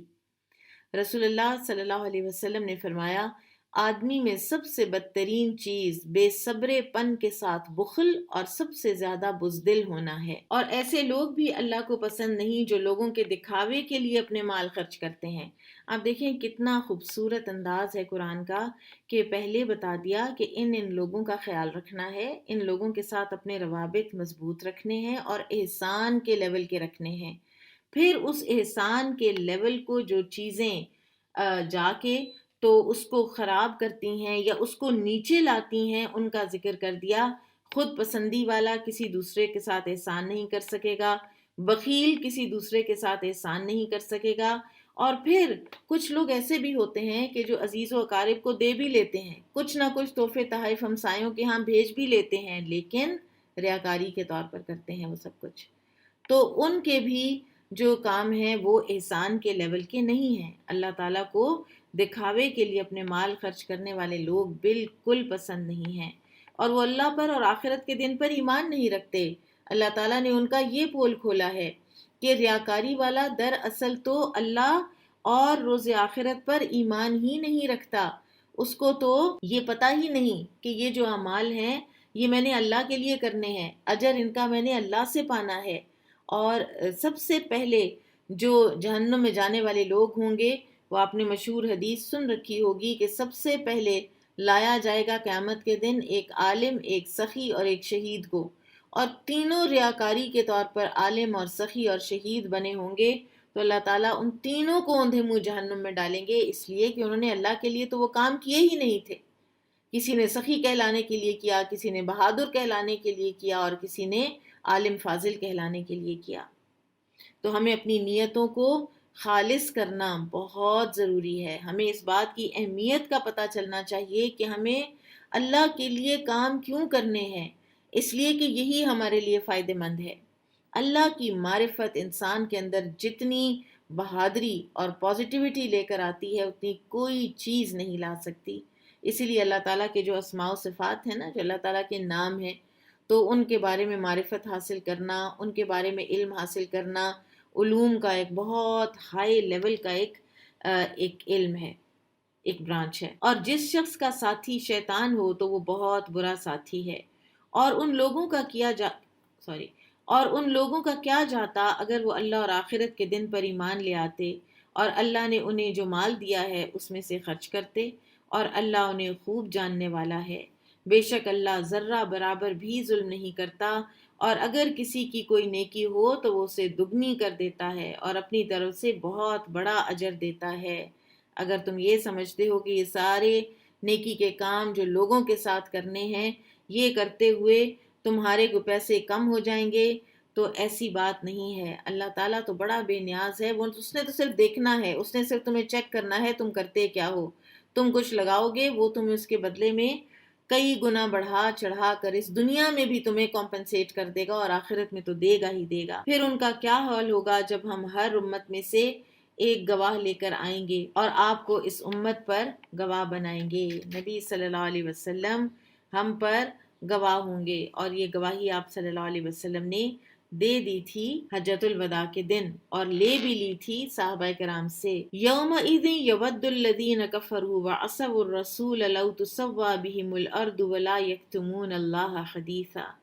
اس دن وہ لوگ جنہوں نے کفر کیا اور رسول کی نافرمانی کی خواہش کریں گے کہ کاش انہیں زمین کے ساتھ برابر کر دیا جاتا، اور وہ اللہ سے کوئی بات چھپا نہ سکیں گے۔ سبحان اللہ، اتنا بڑا پچھتاوا۔ اے لوگو جو ایمان لائے ہو، تم اس وقت تک نماز کے قریب نہ جاؤ جب تم نشے میں ہو، یہاں تک کہ تم سمجھنے لگو جو کچھ تم کہتے ہو۔ یہ شراب کی حرمت کی دوسری تدریج میں یہ لیول تھا کہ پہلے تو فرمایا کہ ہاں ٹھیک ہے، اس میں نفع بھی ہے نقصان بھی ہے، لیکن اس کا گناہ جو ہے وہ اس کے نفع سے زیادہ بڑا ہے، اتنی بات کہہ کر چھوڑ دیا گیا۔ پھر اس کے بعد ذہن سازی کی جا رہی ہے نا، دوسری دفعہ فرمایا کہ نماز کے قریب نہ جانا اگر نشے کی حالت میں ہو، اور نماز چھوڑنے کا تو سوچ ہی نہیں سکتے تھے مسلمان لوگ،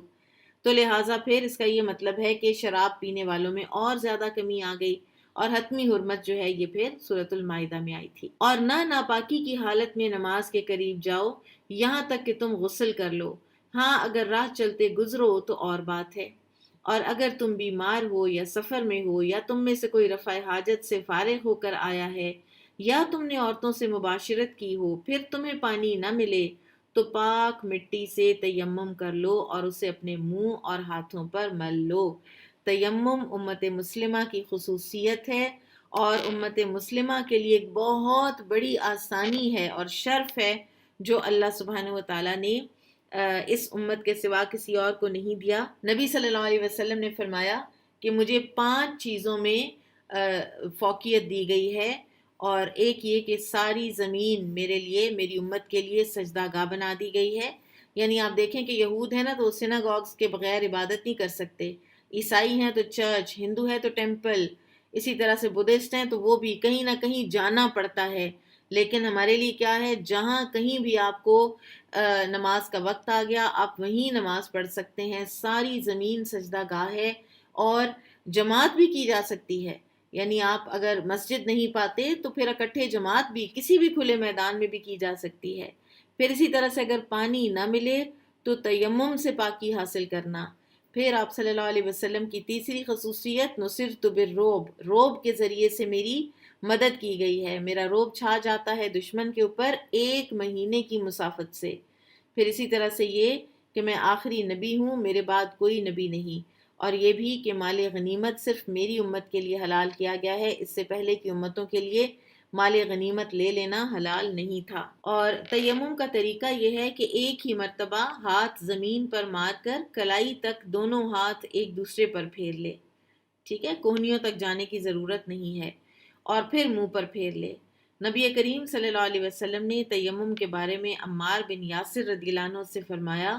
دونوں ہتھیلیوں اور چہرے کے لیے ایک ہی مرتبہ مٹی پر ہاتھ مارنا ہے، اور سعیدن طیبہ سے پاک مٹی مراد ہے، یہ وہ ڈسٹ بھی ہو سکتی ہے جو کسی چیز کے اوپر پڑی ہو اور اتنی ہو کہ وہ آپ کے ہاتھوں پہ آ کر لگی ہوئی تھوڑی محسوس ہو جائے تو یہ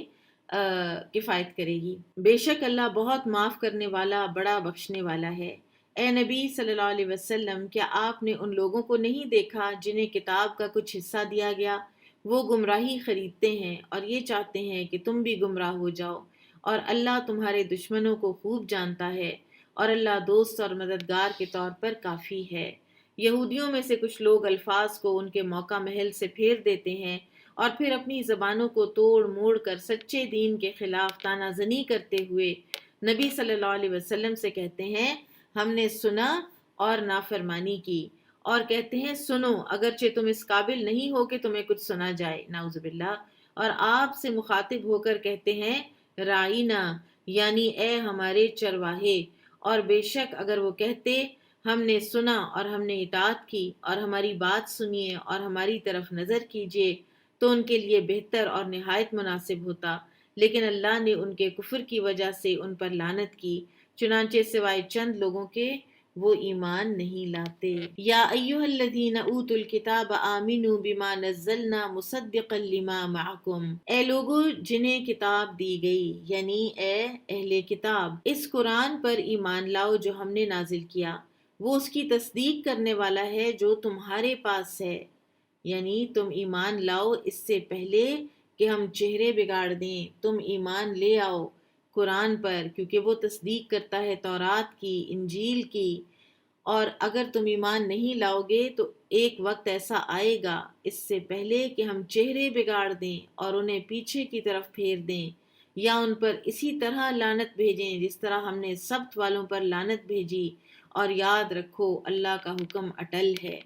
اب دیکھیں، آج سے کچھ عرصہ پہلے کوئی یہ سوچ نہیں سکتا تھا کہ ہماری زندگیوں کا اس وقت جو حال ہے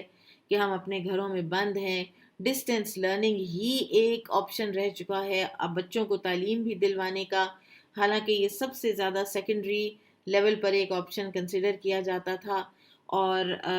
فزیکل جو ایک دوسرے سے ملاقات ہے یا لرننگ ہے وہ کتنی اب اس وقت ہمیں ایک دور کی بات لگ رہی ہے۔ تو لیکن اگر کوئی ہم سے آج سے 5 سال پہلے 3 سال پہلے یہ بات کہتا تو ہمیں ہوتا کہ یہ تو بہت امپاسبل ہے، ٹھیک ہے۔ اسی طرح سے جب اللہ نے چاہا تو اللہ تعالیٰ نے چہرے بھی مسخ کر دینے ہیں، آگے کو پیچھے اور پیچھے کو آگے کر دینا ہے، یعنی بال آگے آ جائیں اور چہرہ پیچھے چلا جائے، پھر کیا کریں گے ہم لوگ؟ تو یہ ہو سکتا ہے، اللہ تعالیٰ سب کچھ کر سکتے ہیں۔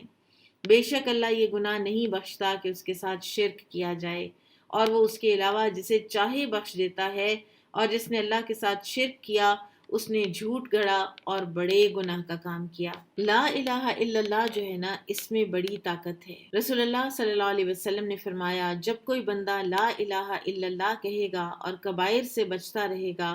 تو اس کے لیے آسمان کے دروازے کھول دیے جائیں گے اور یہ کلمہ عرش تک جا پہنچے گا۔ تو لہٰذا شرک کی ساری اقسام کو جاننا، ان سے بچنا ہمارے ایمان کا تقاضا ہے۔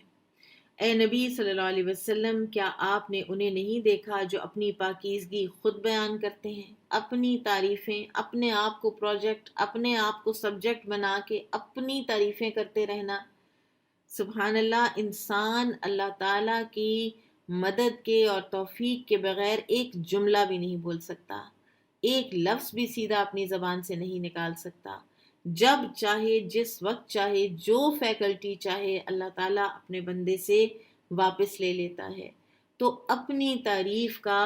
کہاں سے محل آ جاتا ہے۔ بلکہ اللہ جسے چاہتا ہے پاک کرتا ہے، اور لوگوں پر ذرہ برابر بھی ظلم نہیں کیا جائے گا۔ دیکھیے وہ کس طرح اللہ پر جھوٹ گھڑتے ہیں، اور ان کے گنہگار ہونے کے لیے یہی کھلا گناہ کافی ہے۔ کیا آپ نے ان لوگوں کو نہیں دیکھا جنہیں کتاب کا کچھ حصہ دیا گیا؟ ان کا حال یہ ہے کہ وہ بتوں اور شیطان پر ایمان رکھتے ہیں، اور کافروں کے بارے میں کہتے ہیں کہ یہ لوگ ایمان لانے والوں سے زیادہ ہدایت والے ہیں۔ یہ یہود جو تھے نا، یہ گئے تھے یہاں سے مدینہ سے مکہ، اور وہاں پہ جا کے انہوں نے اہل مکہ کو کہا تھا کہ تم لوگوں کا دین اسلام سے زیادہ بہتر ہے، اور ان کو تسلی دی اور ان کو کہا کہ آئیں اور مل کے ان مسلمانوں پر اٹیک کرتے ہیں۔ وہی لوگ ہیں جن پر اللہ نے لعنت کی، اور جس پر اللہ لعنت کرے اس کے لیے آپ قطعاً کوئی مددگار نہیں پائیں گے۔ کیا وہ سمجھتے ہیں کہ انہیں بادشاہی کا کچھ حصہ ملا ہے؟ پھر تو وہ اس میں سے لوگوں کو تل برابر بھی نہیں دیں گے۔ اگر بادشاہی ان انسانوں کو مل جائے نا زمین و آسمان کی، تو جس کے پاس آ جائے گی بس وہ اس کو اپنے پاس ہی رکھے گا، کسی کو اس میں سے کچھ بھی نہیں دے گا۔ یہ تو اللہ سبحانہ و تعالیٰ کی ذات ہے، اتنی سخی کہ دن رات اللہ تعالیٰ اپنی بادشاہت میں سے انسانوں پہ خرچ کرتے ہیں۔ کیا وہ اس پر لوگوں سے حسد کرتے ہیں کہ جو اللہ نے انہیں اپنے فضل سے دیا ہے؟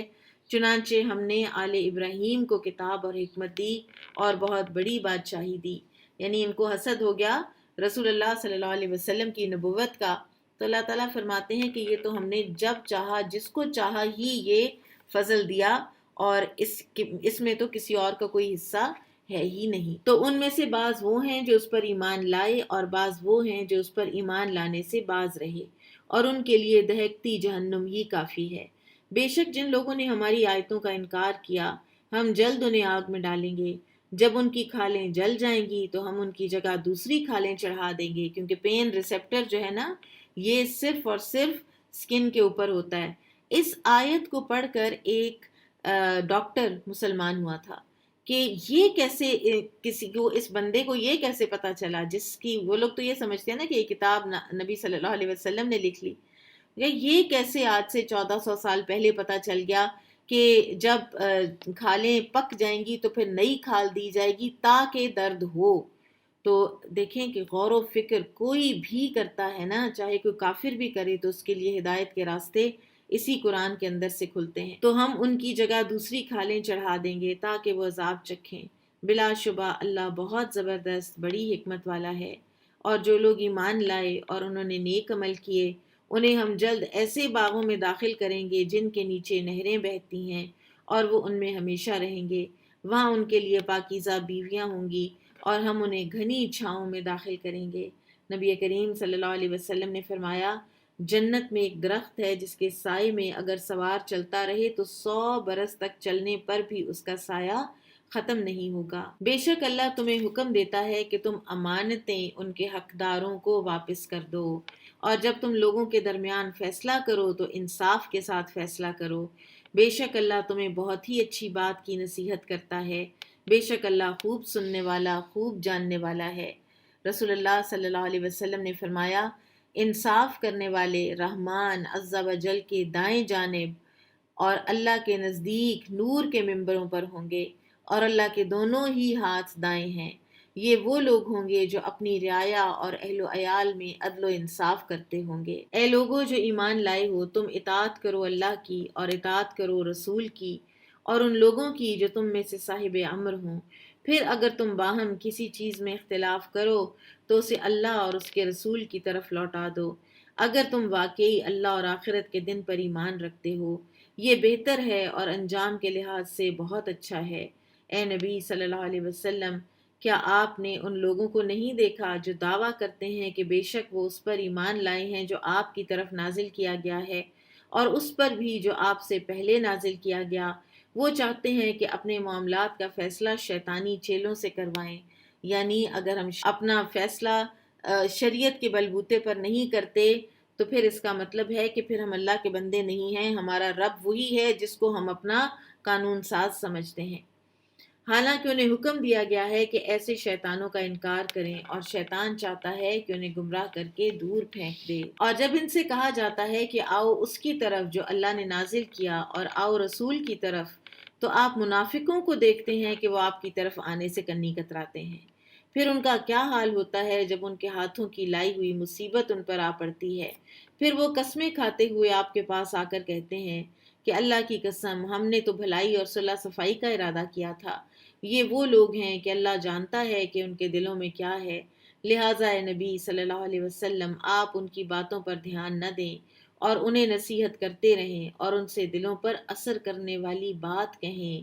اور ہم نے کوئی رسول نہیں بھیجا مگر اس لیے کہ اللہ کے حکم سے اس کی اطاعت کی جائے۔ اور اگر بے شک وہ لوگ جب انہوں نے اپنی جانوں پر ظلم کیا تھا آپ کے پاس آتے، پھر وہ اللہ سے بخشش مانگتے اور رسول بھی ان کے لیے بخشش طلب کرتا، تو وہ یقیناً اللہ کو بہت توبہ قبول کرنے والا اور نہایت رحم کرنے والا پاتے۔ چنانچہ اے نبی صلی اللہ علیہ وسلم، آپ کے رب کی قسم، وہ مومن نہیں ہو سکتے جب تک کہ اپنے باہمی اختلافات میں آپ کو فیصلہ کرنے والا نہ مان لیں، پھر آپ کے کیے ہوئے فیصلے پر ان کے دلوں میں کوئی تنگی نہ آنے پائے اور وہ اسے دل و جان سے مان لیں۔ اور اگر بے شک ہم ان پر فرض کر دیتے کہ تم اپنے آپ کو قتل کرو یا تم اپنے گھروں سے نکلو، تو ان میں سے چند ایک کے سوا کوئی بھی یہ کام نہ کرتا، اور اگر بے شک وہ مان لیتے جس کی انہیں نصیحت کی جاتی ہے تو یہ ان کے لیے بہتر اور دین میں زیادہ ثابت قدمی کا باعث ہوتا، اور تب ہم ضرور انہیں اپنی طرف سے بہت بڑا اجر دیتے اور ہم ضرور انہیں سیدھے راستے پر چلاتے۔ اور جو کوئی اللہ اور رسول کی اطاعت کرے، وَمَن يُطِعِ اللَّهَ وَالرَّسُولَ فَأُولَٰئِكَ مَعَ الَّذِينَ أَنْعَمَ اللَّهُ عَلَيْهِم مِّنَ النَّبِيِّينَ وَالصِّدِّيقِينَ وَالشُّهَدَاءِ وَالصَّالِحِينَ وَحَسُنَ أُولَٰئِكَ رَفِیقًا۔ اور جو کوئی اللہ اور رسول کی اطاعت کرے تو وہ ایسے لوگوں کے ساتھ ہوں گے جن پر اللہ نے انعام کیا، یعنی انبیاء، صدیقین، شہید اور نیک لوگوں کے ساتھ، اور یہ لوگ اچھے رفیق ہوں گے۔ وَحَسُنَ أُولَٰئِكَ رَفِیقًا، کیا ہی اچھے ہیں یہ سب رفیق اور دوست۔ اور انہی لوگوں کی دوستی اور انہی لوگوں کی جو صحبت ہے اس کی دنیا میں بھی طلب رکھنی چاہیے، اور قیامت کے دن بھی۔ الحقنی بالصالحین، آپ دیکھیں کہ بڑے بڑے انبیاء کرام جو ہیں، یوسف علیہ السلام، ابراہیم علیہ السلام، کیا کیا اس دنیا میں اللہ تعالیٰ نے آنر دیے، ان کے لیے جنتوں میں کیا کیا اعلیٰ مقامات رکھے، لیکن ان کی اپنی خواہش کیا ہے؟ الحقنی بالصالحین، یا اللہ ہمیں صالحین کی صحبت میں رکھنا۔ قیامت کے دن ہمیں صالحین کا ساتھ عطا فرمانا۔ یہ اللہ کی طرف سے فضل ہے اور اللہ کافی ہے جاننے والا۔ اے لوگو جو ایمان لائے ہو، تم اپنے بچاؤ کا سامان لے لو، پھر تم الگ الگ دستوں کی شکل میں یا اکٹھے ہو کر نکلو، اور بے شک تم میں سے کوئی ایسا بھی ہے جو نکلنے میں ضرور دیر کرتا ہے۔ پھر اگر تم پر کوئی مصیبت آئے تو وہ کہتا ہے اللہ نے مجھ پر بڑی مہربانی کی کہ میں ان کے ساتھ موجود نہیں تھا۔ اور اگر تمہیں اللہ کا فضل ملے تو وہ جیسے تمہارے اور اس کے درمیان کوئی دوستی نہ تھی ضرور کہے گا کاش میں ان کے ساتھ ہوتا، پھر میں بڑی کامیابی حاصل کرتا۔ یعنی منافق کا دین صرف دنیا کا حصول ہے۔ پھر جو لوگ آخرت کے بدلے دنیا کی زندگی بیچ چکے ہیں انہیں چاہیے کہ وہ اللہ کے راستے میں لڑیں، اور جو شخص اللہ کے راستے میں لڑے پھر وہ قتل کر دیا جائے یا غالب آ جائے تو ہم جلد اسے بہت بڑا اجر دیں گے۔ اور اے مسلمانوں، تمہیں کیا ہو گیا ہے کہ تم اللہ کے راستے میں کمزور مردوں، عورتوں اور بچوں کی خاطر نہیں لڑتے، جو کہتے ہیں اے ہمارے رب ہمیں اس بستی سے نکال کہ اس کے باشندے ظالم ہیں، اور ہمارے لیے اپنی طرف سے کوئی حمایتی بھیج، اور ہمارے لیے اپنی طرف سے کوئی مددگار بھیج۔ کہیں پر بھی مسلمان پس رہے ہوں تو امت مسلمہ کو کسی نہ کسی طرح سے ضرور اس کے بارے میں کچھ کرنا چاہیے، کسی پلیٹ فارم پر اس آواز کو ضرور ریز کرنا چاہیے، اور بالکل لیے دیے ہو کر ایک سائڈ پہ تماشا نہیں دیکھتے رہنا چاہیے۔ الذین آمنوا یقاتلون فی سبیل اللہ والذین کفروا یقاتلون فی سبیل الطاغوت۔ جو لوگ ایمان لائے وہ اللہ کی راہ میں لڑتے ہیں، اور جن لوگوں نے کفر کیا وہ طاغوت یعنی شیطان کی راہ میں لڑتے ہیں، سرکش قوتوں کی راہ میں لڑتے ہیں۔ چنانچہ تم شیطان کے ساتھیوں سے لڑو، بے شک شیطان کی چال بڑی کمزور ہے۔ اے نبی صلی اللہ علیہ وسلم، کیا آپ نے ان لوگوں کو نہیں دیکھا جن سے کہا گیا تھا کہ تم لڑائی سے اپنے ہاتھ روکے رکھو اور نماز قائم کرو اور زکوٰۃ دو؟ پھر جب ان پر جنگ فرض کی گئی تو ان میں سے ایک گروہ کافر لوگوں سے اس طرح ڈرنے لگا جس طرح اللہ سے ڈرنا چاہیے، یا وہ اس سے بھی بڑھ کر خوفزدہ تھا، اور وہ کہنے لگے اے ہمارے رب تو نے ہم پر جنگ فرض کیوں کی؟ تو نے ہمیں کچھ مدت تک مہلت کیوں نہ دی؟ کہہ دیجئے دنیا کا فائدہ تھوڑا ہے اور آخرت بہتر ہے اس شخص کے لیے جس نے پرہیزگاری اختیار کی، اور تم پر دھاگے برابر بھی ظلم نہیں کیا جائے گا۔ تم جہاں کہیں بھی ہوگے موت تمہیں پا لے گی، خواہ تم مضبوط قلعوں میں ہو، اور اگر انہیں کوئی بھلائی ملے تو وہ کہتے ہیں کہ یہ اللہ کی طرف سے ہے، اور اگر انہیں کوئی تکلیف پہنچے تو کہتے ہیں کہ یہ آپ کی طرف سے ہے۔ کہہ دیجئے یہ سب کچھ اللہ کی طرف سے ہے۔ چنانچہ کیا حال ہے ان لوگوں کا جو بات سمجھنے کے قریب نہیں پھٹکتے۔ اے انسان، تجھے جو بھی بھلائی ملے وہ اللہ کی طرف سے ہے، اور تجھے جو بھی تکلیف پہنچے وہ تیری اپنی طرف سے ہے۔ اور اے نبی صلی اللہ علیہ وسلم، ہم نے آپ کو لوگوں کے لیے رسول بنا کر بھیجا ہے، اور اللہ بطور گواہ کے کافی ہے۔ انسان جب بھی کوئی گناہ کرتا ہے نا تو یا تو اس کو معافی بھی مل جاتی ہے، اللہ تعالیٰ کئی گناہ تو یوں ہی معاف بھی کر دیتے ہیں، اور یا پھر وہ توبہ کرتا ہے تو اس کو معافی مل جاتی ہے، اور کئی گناہ ایسے ہوتے ہیں کہ جن کی ریپرکشنز وہ اپنی زندگی میں پاتا ہے، بہت سی مصیبتوں کے اور بہت سے ناپسندیدہ حالات کے شکل میں۔ سیدنا عمر رضی اللہ تعالیٰ عنہ نے جب ایک مرتبہ عباس رضی اللہ عنہ سے بارش کی دعا کے لیے کہا تو انہوں نے کہا کہ اے اللہ، بے شک مصیبتیں گناہوں کی وجہ سے نازل ہوتی ہیں، یہ جو بارش رکی ہوئی ہے یہ ہمارے ہی گناہوں کی وجہ سے ہے، اور انہیں صرف توبہ ہی دور کر سکتی ہے۔ اسی طرح سے آپ صلی اللہ علیہ وسلم نے فرمایا جب بھی کسی رگ یا آنکھ کو نقصان پہنچتا ہے تو وہ کسی نہ کسی گناہ کی وجہ سے ہوتا ہے، اور بہت سی تکلیفیں تو اللہ ویسے ہی ٹالتا رہتا ہے جو اس سے کہیں زیادہ ہوتی ہیں۔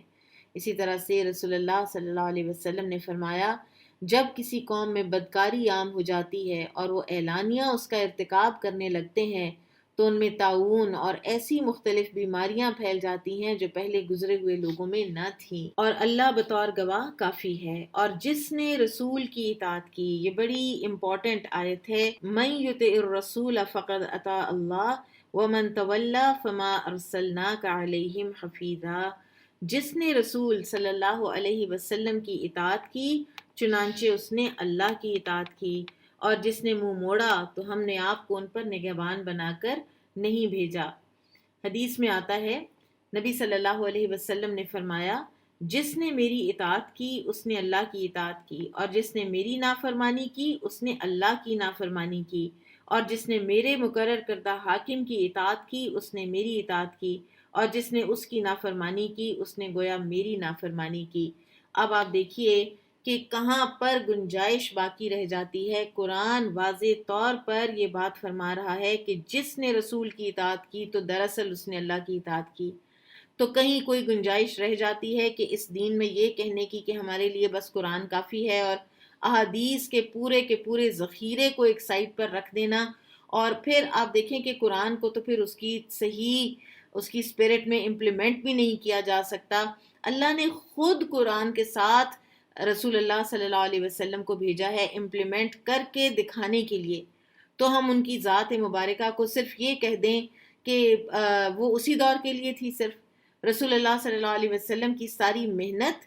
آپ صلی اللہ علیہ وسلم کی ساری برداشت کی ہوئی تکلیفیں وہ صرف ان 23 سالوں کے لیے تھی۔ وہ طائف کا دن، وہ احد کا دن، وہ ہجرت کی راتیں، وہ سارا کچھ وہ صرف ان چند سالوں کے لیے تھا۔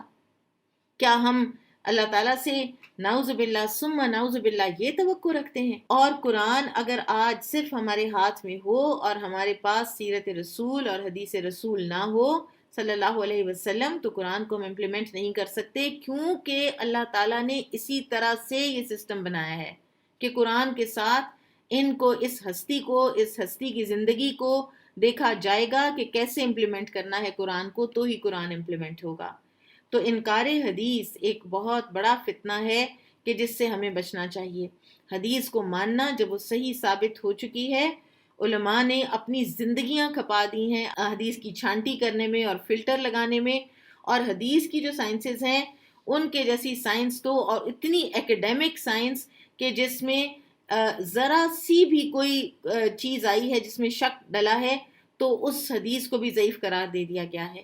تو کہاں یہ کہ اس پورے کے پورے صحیح احادیث کے ذخیرے کو سیٹ اسائڈ کر دینا، یہ جو کوئی بھی کرتا ہے وہ سب سے بڑا نقصان تو اپنا کرتا ہے، کیونکہ امت مسلمہ نبی صلی اللہ علیہ وسلم نے فرمایا کہ کبھی بھی دلالت پر، گمراہی پر اکٹھی نہیں ہوگی۔ تو سب سے بڑا نقصان تو وہ اپنا کرتا ہے، سب سے پہلے تو اپنی کریڈیبلٹی لوز کرتا ہے، اور اس کے بعد پھر جن لوگوں کو اس نے گمراہ کیا انکار حدیث کی طرف ڈال کے، تو وہ ان کی گمراہی کا بھی ذمہ دار ہوگا۔ اور ہمیں چاہیے کہ ہم اپنا دین ان لوگوں سے لیں کہ جن کو دین واقعی آتا ہے۔ یہ عبداللہ بن مبارک رحمہ اللہ فرمایا کرتے تھے کہ یہ جو ہمارا دین ہے نا، یہی تو ہر چیز ہے ہماری، مفہوم ہے ان کی بات کا کہ یہی تو سب کچھ ہے، تو تم دیکھو کہ تم اپنا دین کس سے حاصل کرتے ہو۔ تو جو مس گائیڈ کرنے والے لوگ ہوتے ہیں اور جو شکوک و شبہات ذہنوں میں ڈالتے ہیں، اور ان کو وہ بات اب سمجھ آنے لگ گئی ہے کہ جو 1400 سال میں کسی عالم کو سمجھ نہیں آئی، تو وہ کہتے ہیں کہ مجھے سمجھ میں یہی آ رہا ہے۔ تو کسی ایک انسان کی عقل کو تو اللہ تعالیٰ نے یارڈ سٹک نہیں بنایا ہے کہ وہ حدیث کا انکار کرے اور وہ کہے کہ مجھے یہی سمجھ آیا ہے کہ حدیث کا انکار کر دینا چاہیے، یا ایک سنت کو لے لیں اور فلانی کو چھوڑ دیں اور مجھے یہی سمجھ آئیے۔ تو وہ کون ہے؟ اس کی کیا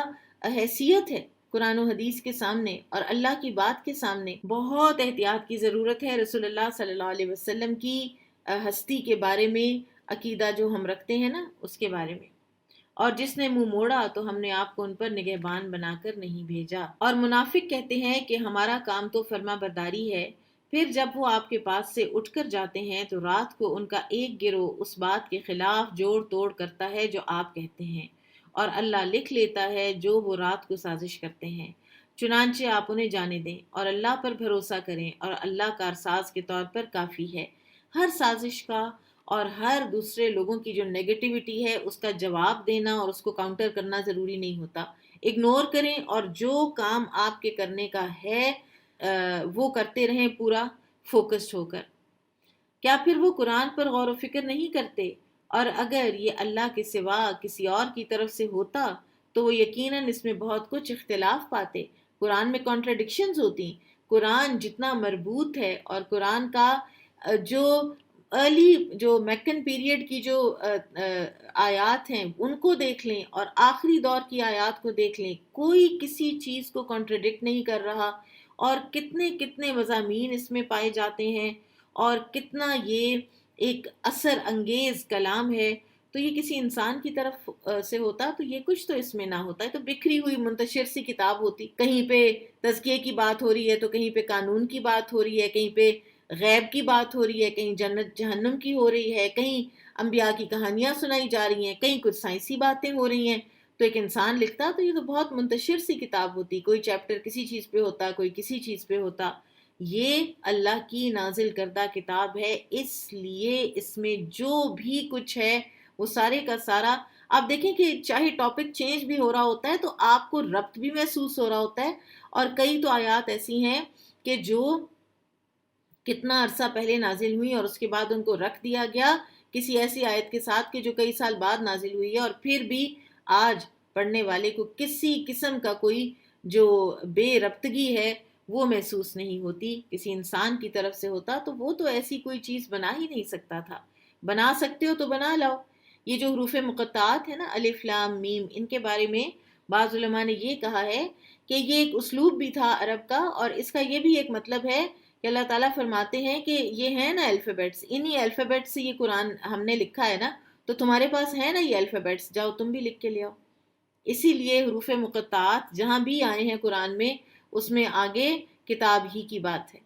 کہ لے آؤ اس جیسی کتاب، پھر یہ الفابیٹس ہیں ان کو یوز کرو۔ اور جب ان کے پاس کوئی امن یا خوف کی خبر آتی ہے تو اسے مشہور کر دیتے ہیں، حالانکہ اگر وہ اسے رسول اور اپنے میں سے کسی ذمہ دار حاکم کے حوالے کر دیتے تو ایسی باتوں کی تہ تک پہنچنے والے اس کی حقیقت جان لیتے، اور اگر تم پر اللہ کا فضل اور اس کی رحمت نہ ہوتی تو چند ایک کے سوا تم ضرور شیطان کے پیچھے لگ جاتے۔ چنانچہ اے نبی صلی اللہ علیہ وسلم، آپ اللہ کی راہ میں لڑیں، آپ کو اپنی ذات کے سوا کسی کا ذمہ دار نہیں بنایا گیا، اور آپ مومنوں کو لڑائی پر آمادہ کریں۔ امید ہے کہ اللہ ان لوگوں کو لڑائی سے روک دے جنہوں نے کفر کیا، اور اللہ لڑائی میں بہت سخت ہے اور سزا دینے میں بہت سخت ہے۔ جو کوئی اچھی سفارش کرے گا اسے بھی اس کا کچھ حصہ ملے گا، اور جو کوئی بری سفارش کرے گا اسے بھی اس کا کچھ حصہ ملے گا، اور اللہ ہر چیز پر نگہبان ہے۔ اور جب تمہیں سلام کیا جائے، ایک بڑا زبردست ایٹیکیٹ سکھایا جا رہا ہے، اس کو تھوڑا سا ہم پیچھے سے پڑھتے ہیں، سفارش سے پڑھتے ہیں۔ من یشفع شفاعتا حسنتا یکن لہ نصیب منہا ومن یشفع شفاعتا سیئتا یکن لہ کفل منہا وکان اللہ علی کل شیء مقیتا وَإِذَا حُيِّيتُم بِتَحِيَّةٍ فَحِيُّوا بِأَحْسَنَ مِنْهَا أَوْ رُدُّوهَا إِنَّ اللَّهَ كَانَ عَلَى كُلِّ شَيْءٍ حَسِيبًا۔ جو کوئی اچھی سفارش کرے گا اسے بھی اس کا کچھ حصہ ملے گا۔ سفارش کرنی چاہیے۔ اچھی سفارش سے مراد لوگوں کے درمیان صلح کروانا بھی ہے، اور بری سفارش سے مراد چغل خوری کرنا بھی ہے۔ اور اسی طرح سے اچھی سفارش یہ بھی ہے کہ فرض کریں کہ آپ کے پاس اگر کوئی آدمی آیا اور اپنی ضرورت لے کر آیا، اور آپ اس کی ضرورت پوری نہیں کر سکتے، لیکن آپ کو پتہ ہے کہ آپ کے کہنے پر فلاں شخص اس کی ضرورت پوری کر سکتا ہے، تو پھر آپ کو اس فلاں شخص کو یہ سفارش کر دینی چاہیے۔ اور اگر آپ کی سفارش درست ہوئی اور اجر پانے کی نیت سے ہوئی تو آپ کو بھی اتنی ہی نیکی ملے گی جتنی اس نے کی، دوسرے بندے نے کی، اس کو دے کر۔ یعنی اگر کسی کو 1,00,000 روپے کی ضرورت ہے، آپ نہیں دے سکتے، اور آپ کسی سے کہہ کر اس کو دلوا دیتے ہیں، تو وہ 1,00,000 روپے کا اجر آپ کو سفارش کی وجہ سے مل جائے گا۔ تو سفارش کیا کرو، اجر پاؤ گے، یہ نبی صلی اللہ علیہ وسلم کے فرمان کا مفہوم ہے۔ لیکن بری سفارش نہیں کرنی چاہیے، کسی غلط کام کے لیے نہیں کرنی چاہیے، کسی کا حق مارنے کے لیے بھی نہیں کرنی چاہیے۔ تو جو کوئی بری سفارش کرے گا تو اسے اس کا بھی حصہ ملے گا، اور اللہ ہر چیز پر نگہبان ہے۔ پھر دوسرا زبردست خوبصورت ایٹیکیٹ جو سکھایا جا رہا ہے، اور جب تمہیں سلام کیا جائے تو تم اس سے اچھا جواب دو یا وہی الفاظ لوٹا دو۔ السلام علیکم کوئی کہے تو آپ کو جو اچھا جواب دینا ہے تو وہ تو ہوگا وعلیکم السلام ورحمۃ اللہ وبرکاتہ۔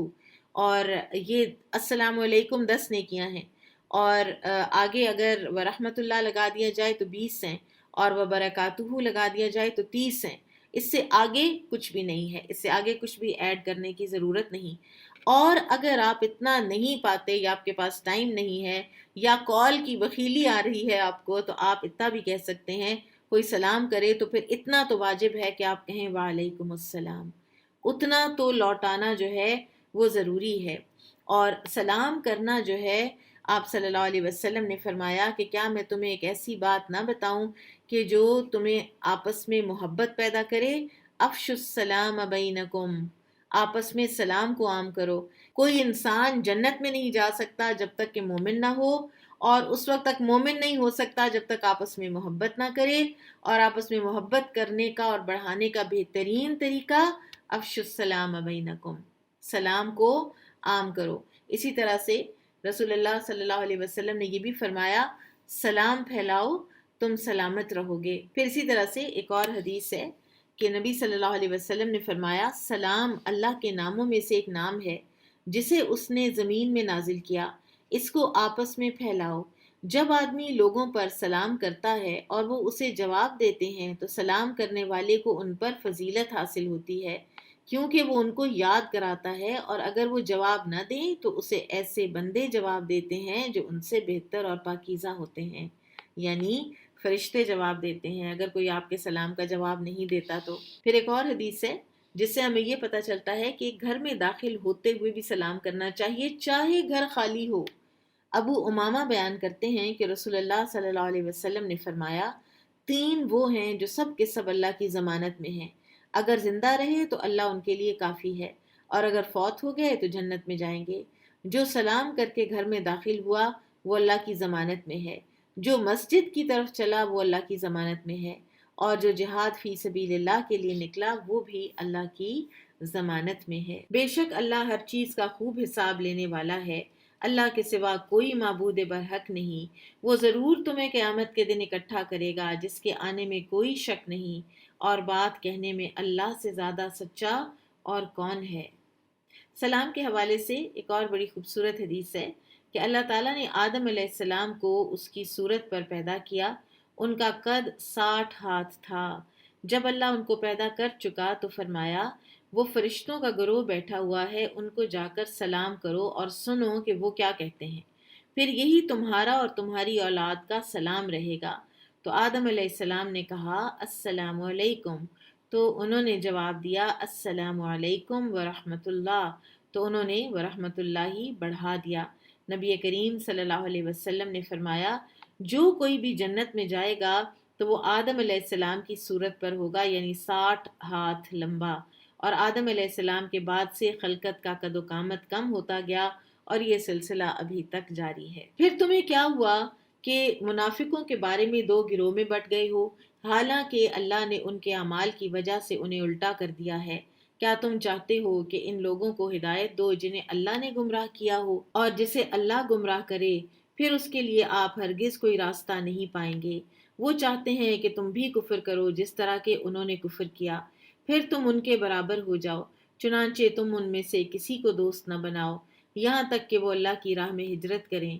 پھر اگر وہ دین سے منہ موڑیں تو انہیں جہاں پاؤ قتل کر دو، اور ان میں سے کسی کو اپنا دوست اور مددگار نہ بناؤ، مگر وہ لوگ اس حکم سے مستثنا ہیں جو اس قوم سے تعلق رکھتے ہوں جن سے تمہارا معاہدہ ہو چکا ہے، یا وہ منافق بھی مستثنا ہیں جو تمہارے پاس اس حالت میں آئیں کہ وہ لڑائی سے بیزار ہوں، نہ تم سے لڑنا چاہتے ہوں نہ اپنی قوم سے، اور اگر اللہ چاہتا تو انہیں تم پر مسلط کر دیتا، پھر وہ تم سے یقیناً لڑتے۔ لہٰذا اگر وہ تم سے کنارہ کشی اختیار کر لیں اور تمہارے ساتھ لڑنے سے باز رہیں اور تمہاری طرف صلح اور امن کا ہاتھ بڑھائیں تو اللہ نے تمہارے لیے کوئی گنجائش نہیں رکھی کہ تم ان سے لڑائی کرو۔ تمہیں ایک اور قسم کے منافق ملیں گے جو چاہتے ہیں کہ تم سے بھی امن میں رہیں اور اپنی قوم سے بھی، مگر جب کبھی وہ فتنے کا موقع پاتے ہیں تو اس میں کود پڑتے ہیں۔ چنانچہ ایسے لوگ اگر تم سے مقابلہ کرنے سے باز نہ آئیں اور تمہیں صلح اور امن کی پیشکش نہ کریں اور لڑائی سے اپنے ہاتھ نہ روکیں تو تم انہیں جہاں کہیں پاؤ پکڑ کر قتل کر دو۔ یہی وہ لوگ ہیں جن پر ہاتھ اٹھانے کے لیے ہم نے تمہیں کھلی اجازت دے دی ہے، اور کسی مومن کے لیے جائز نہیں کہ وہ دوسرے مومن کو قتل کرے مگر غلطی سے ہو جائے تو اور بات ہے، اور جو شخص کسی مومن کو غلطی سے قتل کر دے، قتل خطا، اس پر ایک مسلمان غلام آزاد کرنا اور مقتول کے رشتہ داروں کو خون بہا ادا کرنا لازم ہے۔ ہاں اگر وہ لوگ معاف کر دیں تو اور بات ہے۔ پھر اگر وہ مقتول ایسی قوم میں سے ہو جو تمہاری دشمن ہو جبکہ وہ خود مومن ہو تو ایک غلام مسلمان آزاد کرنا لازم ہے، اور اگر وہ ایسی قوم میں سے ہو کہ تمہارے اور ان کے درمیان معاہدہ ہو چکا ہو تو اس کے وارثوں کو خون بہا دیا جائے گا اور ایک مسلمان غلام آزاد کرنا ہوگا۔ پھر جو شخص غلام آزاد کرنے کی طاقت نہ رکھتا ہو تو وہ 2 ماہ لگاتار روزے رکھے، اور یہ کفارہ اللہ کی طرف سے توبہ قبول کرنے کا ذریعہ ہے، اور اللہ خوب جاننے والا بہت حکمت والا ہے۔ اور جو شخص کسی مومن کو جان بوجھ کر قتل کرے اس کی سزا جہنم ہے، وہ اس میں ہمیشہ رہے گا، اور اس پر اللہ کا غضب اور اس کی لعنت ہوگی، اور اللہ نے اس کے لیے بہت بڑا عذاب تیار کر رکھا ہے۔ نبی صلی اللہ علیہ وسلم نے فرمایا قتل ناحق کے بارے میں کہ مسلمان دین کے معاملے میں اس وقت تک کشادگی یعنی اطمینان اور سکون اور نیک اعمال کی طرف رغبت میں رہتا ہے جب تک کہ ناحق خون نہ بہائے۔ اسی طرح سے آپ صلی اللہ علیہ وسلم نے فرمایا اس ذات کی قسم جس کے قبضے میں میری جان ہے، مومن کا قتل کرنا اللہ کے نزدیک تمام دنیا کے تباہ ہونے سے زیادہ ہے۔ پھر اسی طرح سے قتل کے حوالے سے یہ ہے کہ اگر کوئی معاف کر دے تو دیت ہے، خون بہا ہے، اور خون بہا لینے کے بعد پھر مقتول جو ہے اس کے ورثاء وہ قاتل کو یا قاتل کے کسی بھی گھر والوں کو تنگ کرنے کے مجاز نہیں جب ایک دفعہ وہ خون بہا لے لیتے ہیں۔ لیکن اگر وہ قصاص ہی پر مصر ہوں تو یہ فیصلے عدالت کرتی ہے، یہ فیصلے جو ہیں یہ ہم اپنے ہاتھوں میں نہیں لے سکتے۔ اے لوگو جو ایمان لائے ہو، جب تم اللہ کے راستے میں نکلو تو تحقیق کر لیا کرو، اور جو شخص تمہیں سلام کرے تو اس کے متعلق یہ نہ کہو کہ تو مومن نہیں، تم دنیاوی زندگی کا سامان چاہتے ہو تو اللہ کے پاس تمہارے لیے بہت سے مال غنیمت ہیں، تم اس سے پہلے خود بھی اس حالت میں مبتلا رہ چکے ہو۔ یعنی صحابہ کرام سے کہا جا رہا ہے کہ میدان جنگ میں بھی اگر تم کسی کو مارنے پہ قادر ہو جاؤ اور وہ اگر سلام کر دے یا کلمہ پڑھ لے تو پھر اس کو چھوڑ دو، اس لیے کہ تمہیں مال غنیمت کی خاطر اس کو قتل کرنے کی ضرورت نہیں ہے۔ ہمارا اصل مقصد اسلامی جو قتال فی سبیل اللہ ہے اس کا اصل مقصد مال غنیمت حاصل کرنا، اپنی سرحدیں بڑھانا، اپنے جھنڈے گاڑنا یہ تو نہیں ہے۔ اصل مقصد جو ہے وہ تو انسانوں کو اللہ کے دین کے راستے پر لانا ہے، تو اسی کے لیے یہ سارے قتال بھی ہوتے ہیں۔ تو اگر کوئی اس دوران بھی سلام کر دیتا ہے تو پھر تم نے اس کو غیر مسلم قرار نہیں دینا اور تم نے اس کو چھوڑ دینا ہے۔ اور یہ ہوئے ہیں واقعات، اسامہ بن زید رضی اللہ عنہ سے بھی ہوا، خالد بن ولید رضی اللہ عنہ سے بھی ہوا کہ ان لوگوں نے کلمہ پڑھنے والوں کو مارا اور یہ کہا کہ یا رسول اللہ صلی اللہ علیہ وسلم وہ صرف جان بچانے کے لیے کلمہ پڑھ رہے تھے۔ تو آپ صلی اللہ علیہ وسلم نے فرمایا کیا تم نے ان کا دل چیر کے دیکھ لیا تھا؟ اور پھر آپ نے فرمایا کہ میں یا اللہ اس عمل سے بری الذمہ ہوں، میں نے اس بات کا حکم نہیں دیا۔ تو پھر یہ فرمایا جا رہا ہے یہ ایک بہت ہی زبردست اور بڑی بات ہے، یہ ہم سب کو یاد رکھنی چاہیے کہ اگر مجھے اور آپ کو دین کی کچھ سمجھ آ گئی ہے یا ہم نے کچھ دین کی باتیں اپنے اوپر امپلیمنٹ کرنے کی کوشش کر لی ہے تو اس کے بعد ہمیں یہ حق نہیں پہنچتا کہ ہم دوسروں کو جج کریں، کیونکہ اللہ تعالیٰ فرماتے ہیں کہ کچھ عرصہ پہلے تک تم بھی تو یہی کچھ تھے، تم بھی تو کافر تھے، تم بھی تو یہی کچھ کیا کرتے تھے، پھر اللہ نے تم پر احسان کیا لہٰذا معاملے کی تحقیق کر لیا کرو، بے شک تم جو عمل کرتے ہو اللہ اس سے خوب باخبر ہے۔ کسی عذر کے بغیر پیچھے بیٹھ رہنے والے مومن اور اللہ کی راہ میں اپنے مالوں اور اپنی جانوں کے ساتھ جہاد کرنے والے برابر نہیں ہو سکتے۔ اللہ نے اپنے مالوں اور اپنی جانوں کے ساتھ جہاد کرنے والوں کو پیچھے بیٹھ رہنے والوں پر مرتبے میں فضیلت دی ہے، اور اللہ نے سب سے بھلائی کا وعدہ کیا ہے، اور اللہ نے مجاہدین کو پیچھے بیٹھ رہنے والوں کے مقابلے میں بہت بڑا اجر دیا ہے۔ یہ تو ہمارا اپنا فیصلہ ہے نا کہ ہم اپنی زندگی رخصت کے لیول پر گزارتے ہیں یا عزیمت کے لیول پر۔ تو اگر عزیمت کے لیول پر گزارنی ہے تو پھر ظاہر ہے کہ درجات بھی اور ہیں، ان کے لیے اللہ کی طرف سے درجے ہیں اور بخشش اور رحمت ہے، اور اللہ تعالیٰ بہت بخشنے والا نہایت رحم کرنے والا ہے۔ جنت کے جو درجات ہیں نا ان کی بہت ہی بلندی اور ایلیویشن جو ہے اس کا تذکرہ ہے حدیث میں، اور نبی صلی اللہ علیہ وسلم نے فرمایا کہ تم لوگ جنتی جو ہیں وہ ایک دوسرے کے جو جنت میں ٹھکانے ہیں ان کو ایسے دیکھیں گے جیسے زمین پر بیٹھے ہوئے ہم ستاروں کو دیکھ رہے ہوتے ہیں۔ سبحان اللہ، کیا ہی وہ رعنائیاں ہیں اور کیا ہی وہ رونقیں ہیں کہ جو ایک مومن کا انتظار کر رہی ہیں۔ اللہم ربنا جعلنا منہم ان الذین توفاہم الملائکۃ ظالمی انفسہم قالوا فیم کنتم قالوا كنا مستضعفین فی الارض۔ جن لوگوں کی اس حالت میں فرشتے جان قبض کرتے ہیں کہ وہ جان بوجھ کر کافروں میں رہ کر اپنی جانوں پر ظلم کرتے رہے ہوں، تو فرشتے پوچھتے ہیں کہ تم کس حال میں تھے؟ وہ کہتے ہیں ہم زمین میں کمزور تھے۔ تب فرشتے کہتے ہیں کیا اللہ کی زمین وسیع نہ تھی کہ تم اس میں ہجرت کر جاتے؟ چنانچہ یہی لوگ ہیں جن کا ٹھکانہ جہنم ہے اور وہ بہت برا ٹھکانہ ہے۔ مگر وہ مرد عورتیں اور بچے جو واقعی بے بس ہوں اور وہ اس جگہ سے نکلنے کا کوئی وسیلہ اور کوئی راستہ نہیں پاتے، ان لوگوں کے بارے میں امید ہے کہ اللہ انہیں معاف کر دے گا، اور اللہ بہت معاف کرنے والا نہایت بخشنے والا ہے۔ اور جو شخص اللہ کی راہ میں ہجرت کرے وہ زمین میں پناہ لینے کے لیے بہت جگہ اور گنجائش پائے گا، اور جو شخص اللہ اور اس کے رسول کی طرف ہجرت کرنے کی خاطر اپنے گھر سے نکلے پھر اسے راستے میں موت آ جائے تو اس کا اجر اللہ کے ذمے واجب ہو گیا، اور اللہ نہایت بخشنے والا بہت رحم کرنے والا ہے۔ اب دیکھیے کہ آج کی دنیا میں کچھ جو یورپی ممالک ہیں انہوں نے یہ سلسلہ شروع کیا ہے سپریشن کا، کہ جیسے ابھی ایک وہ جو بل پاس کیا ہے فرانس نے کہ 18 سال سے کم عمر کی جو بچی ہے وہ حجاب نہیں پہن سکتی، اور اسی طرح سے اور بھی کچھ ممالک ہیں کہ جہاں پر یہ اس طرح کے بلز پاس ہوتے ہیں، تو وہاں پہ رہنے والے مسلمانوں کے لیے کتنی بڑی یہ ایک خوشخبری ہے اگر وہ اس کو لینا چاہیں، کہ اگر وہ صرف دین کی خاطر وہاں سے نکل آئیں، وہاں کی کوالٹی آف لائف کو چھوڑ کر کہیں اور جائیں، تو اللہ تعالیٰ کی طرف سے یہ خوشخبری ہے کہ وہ زمین میں بڑی وسعتیں پائے گا، اور وہ زمین میں بڑا کچھ بڑی گنجائشیں پائے گا۔ یہ نہیں کہ وہ کوئی فقیر ہو جائے گا۔ اور ہمارے سامنے اگزامپل سیٹ کر کے اللہ تعالیٰ نے دکھا دی مہاجرین کی، کہ اللہ تعالیٰ نے ان کو آزمایا، وہ مکہ سے مدینہ تہی دامن ہو کر آئے، امیر راتوں رات غریب ہو گیا، ریگز پہ پہنچ گیا۔ سیدنا مصعب بن عمیر کو دیکھ کر صحابہ کی آنکھوں میں آنسو آ جایا کرتے تھے کہ کیسا یہ جوان رانا تھا اور اب اس کا کیا حال ہے۔ پھر اللہ تعالیٰ نے ان کو شہادت سے نوازا۔ پھر اسی طرح سے بہت سے ایسے جو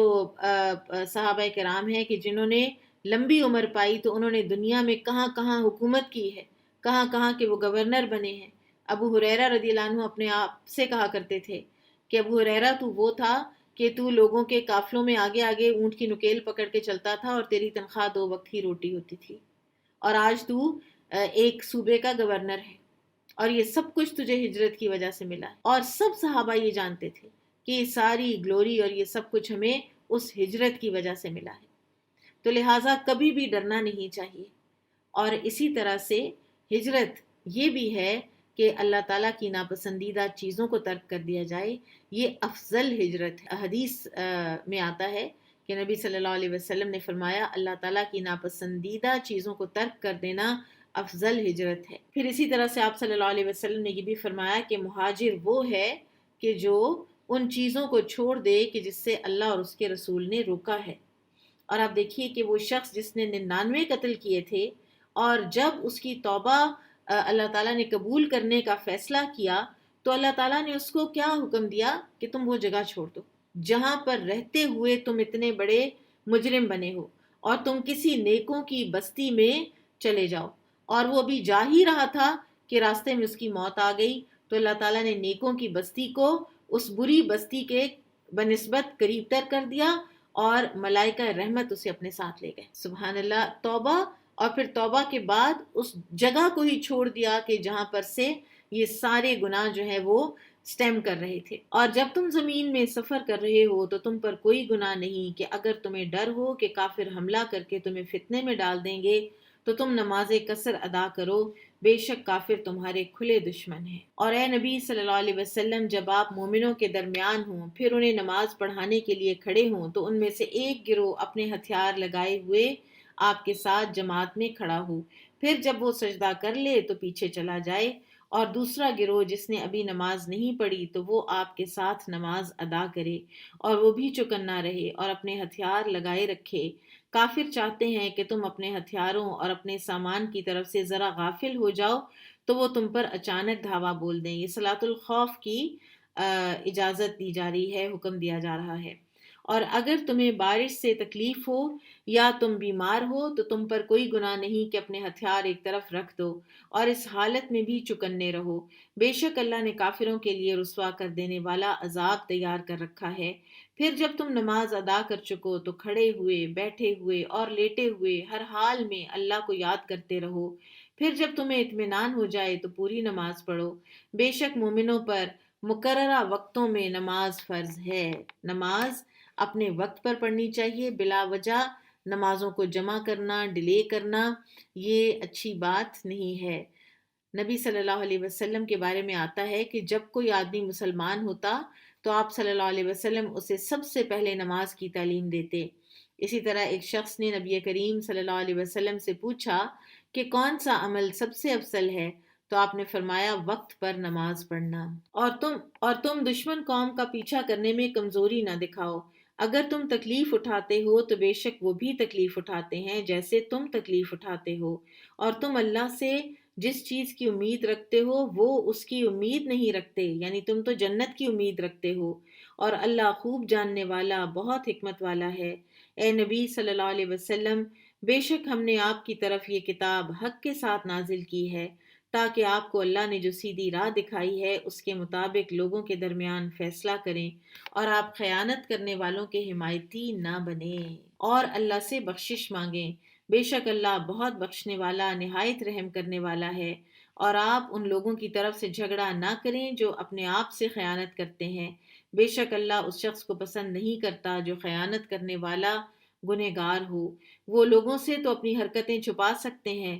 مگر اللہ سے نہیں چھپا سکتے، اور وہ اس وقت بھی ان کے ساتھ ہوتا ہے جب وہ رات کو چھپ کر ایسا مشورہ کرتے ہیں جو اللہ کو پسند نہیں، اور وہ جو بھی عمل کرتے ہیں اللہ اسے گھیرے میں لیے ہوئے ہے۔ رسول اللہ صلی اللہ علیہ وسلم نے فرمایا کہ جس چیز کو تم پسند نہیں کرتے کہ لوگ اس کو دیکھیں تو اس کام کو تنہائی میں بھی نہ کیا کرو، کیونکہ اللہ تو ہر جگہ پہ ہے نا، دیکھ رہا۔ ہاں تم لوگوں نے یہاں دنیا کی زندگی میں تو ان مجرموں کی طرف سے جھگڑا کر لیا، پھر قیامت کے دن اللہ کے ہاں ان کی طرف سے کون جھگڑے گا یا وہاں کون ان کا وکیل ہوگا؟ اور جو شخص برا عمل کرے یا اپنی جان پر ظلم کرے پھر وہ اللہ سے بخشش مانگے تو وہ اللہ کو بہت بخشنے والا نہایت رحم کرنے والا پائے گا۔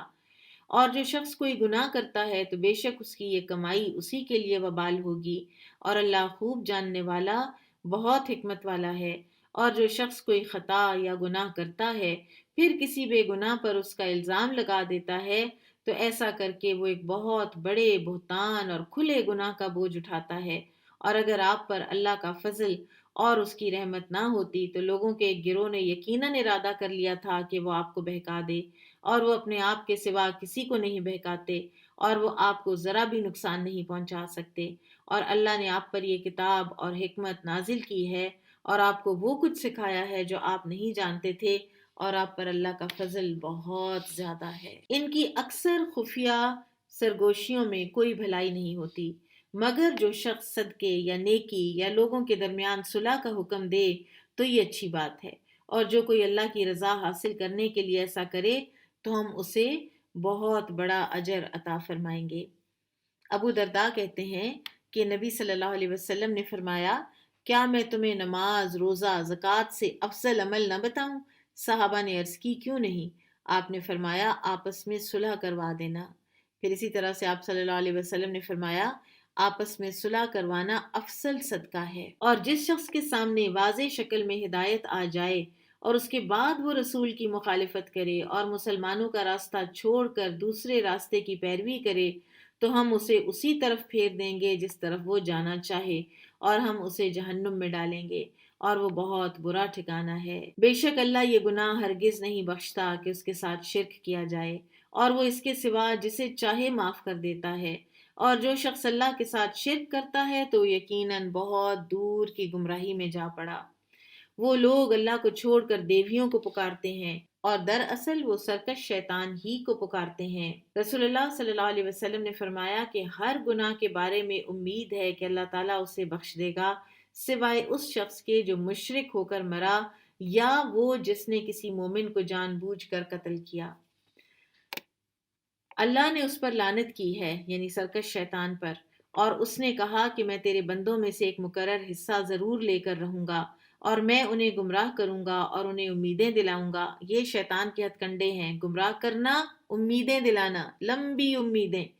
اور میں انہیں حکم دوں گا تو وہ جانوروں کے کان چیریں گے، یعنی اس طرح کے باطل عقائد رکھیں گے کہ یہ جانور جو ہے یہ بتوں کے نام پر پن ہو گیا ہے، اور میں انہیں حکم دوں گا تو وہ اللہ کی بناوٹ میں رد و بدل کریں گے۔ سبحان اللہ، اللہ کی تخلیق میں رد و بدل کرنا۔ کبھی ہم بال پنک کر لیتے ہیں تو کبھی ہم صرف اپنی کاسمیٹک سرجریز کراتے رہتے ہیں۔ عمر جو ہے وہ 70-80 سال ہو گئی ہے، جھریاں آ گئی ہیں تو وہ جھریاں ہم نہیں دکھانا چاہتے، تو ہم اس کے لیے اپنے آپ کو کتنی کتنی تکلیف میں ڈال رہے ہوتے ہیں، یہاں تک کہ اسکن اتنی اسٹریچ خواتین کی ہو جاتی ہے کہ پھر وہ بات بھی نہیں کر سک رہی ہوتی۔ تو اس دنیا میں رہنے کا اتنا زیادہ ہمیں کیوں ہوس ہے؟ اور ایج کو گریسفلی لینا، گریسفلی ایج کرنا ہمارے لیے تو بلکہ وقار کا اور گریس کا باعث ہے، تو اس کو بالکل بھی برا نہیں سمجھنا چاہیے اور اللہ کی بناوٹ میں اس طرح سے رد و بدل نہیں کرتے رہنا چاہیے۔ اور جو شخص اللہ کو چھوڑ کر شیطان کو اپنا دوست بنا لے تو وہ یقیناً کھلے نقصان میں جا پڑا۔ شیطان لوگوں سے وعدے کرتا ہے اور انہیں امیدیں دلاتا ہے، مگر شیطان کے سارے وعدے فریب کے سوا کچھ نہیں۔ ان لوگوں کا ٹھکانہ جہنم ہے اور وہ اس سے چھٹکارے کی کوئی صورت نہیں پائیں گے۔ اور جو لوگ ایمان لائے اور انہوں نے نیک عمل کیے، ہم جلد انہیں ایسے باغوں میں داخل کریں گے جن کے نیچے نہریں جاری ہیں، وہ ان میں ہمیشہ رہیں گے۔ اللہ کا وعدہ سچا ہے اور اللہ سے بڑھ کر کون قول و قرار میں سچا ہے۔ انجام کا دار و مدار نہ تمہاری خواہشات پر ہے نہ اہل کتاب کی خواہشات پر۔ اہل کتاب کہتے ہیں کہ نحن ابناء اللہ و احباؤہ، ہم اللہ کے بیٹے ہیں اور اس کے محبوب ہیں۔ تم کہتے ہو ہم امتی ہیں، ہم بخشے جائیں گے۔ یہ تم لوگوں کی خواہشات پر انجام نہیں ہونے لگا، بلکہ جو کوئی برا عمل کرے گا اس کا اسے بدلہ دیا جائے گا، اور وہ اللہ کے سوا کوئی دوست اور مددگار نہ پائیں گے۔ اور جو کوئی نیک کام کرے گا، خواہ وہ مرد ہو یا عورت، جبکہ وہ مومن ہو، تو ایسے لوگ جنت میں داخل ہوں گے اور ان پر ذرہ برابر بھی ظلم نہیں کیا جائے گا۔ اور دین میں اس شخص سے زیادہ اچھا کون ہے جس نے اپنا چہرہ اللہ کے سامنے جھکا دیا اور وہ نیکی کرنے والا بھی ہو اور ملت ابراہیم کی پیروی کرے جو صرف حق پرست تھا، اور اللہ نے ابراہیم علیہ السلام کو اپنا خاص دوست بنایا تھا۔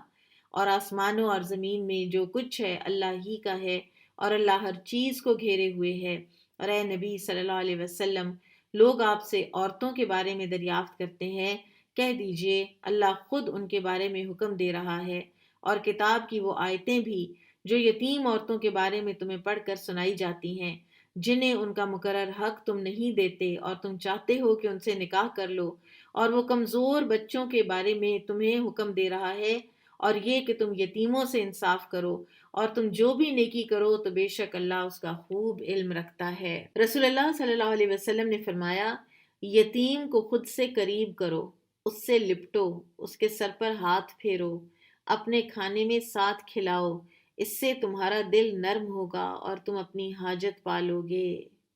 اسی طرح سے عبداللہ بن عمر رضی اللہ عنہ کے بارے میں آتا ہے کہ جب بھی کھانا کھاتے تو ان کے دسترخوان پر کوئی نہ کوئی یتیم ساتھ ضرور شریک ہوتا۔ ابن سیرین کہتے ہیں کہ یتیم کے مال کے متعلق میرے نزدیک پسندیدہ بات یہ ہے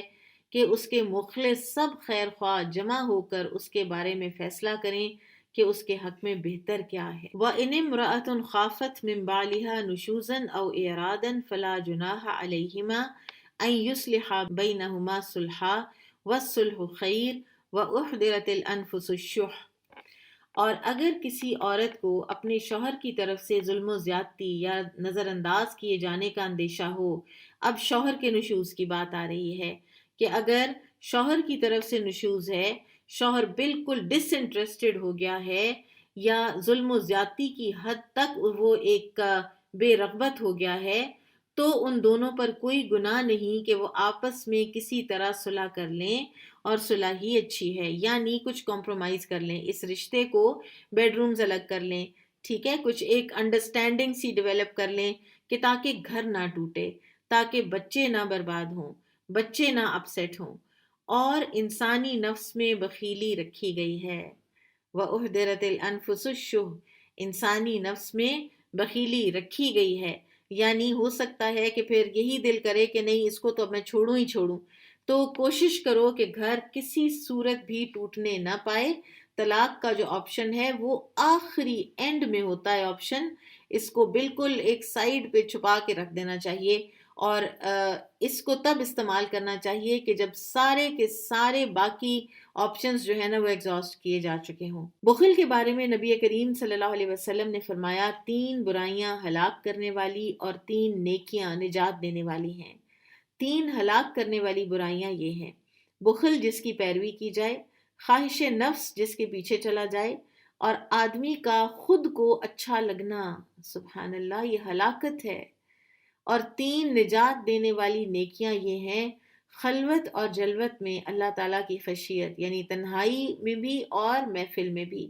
فقر و غنا میں میانہ روی، اور غضب اور رضا میں عدل۔ یہ نیکیاں ہیں جو انسان کی نجات کا باعث بنتی ہیں۔ اور اگر تم احسان کرو اور پرہیزگار بنو تو بے شک تم جو بھی عمل کرتے ہو اللہ اس کی خوب خبر رکھتا ہے۔ یہاں پر بھی جو نشوز والا مرد ہے نا، یہ اس کو کہا جا رہا ہے کہ کچھ اپنے اندر فلیکسیبلٹی پیدا کرو، کچھ احسان کرو، اور تم سے یہ کبھی نہ ہو سکے گا کہ تم اپنی بیویوں میں ہر طرح سے عدل کرو، خواہ تم اس کی کتنی ہی خواہش رکھو، لہٰذا تم کسی ایک کی طرف پوری طرح مائل نہ ہو جاؤ کہ دوسری کو بیچ میں لٹکتی چھوڑ دو۔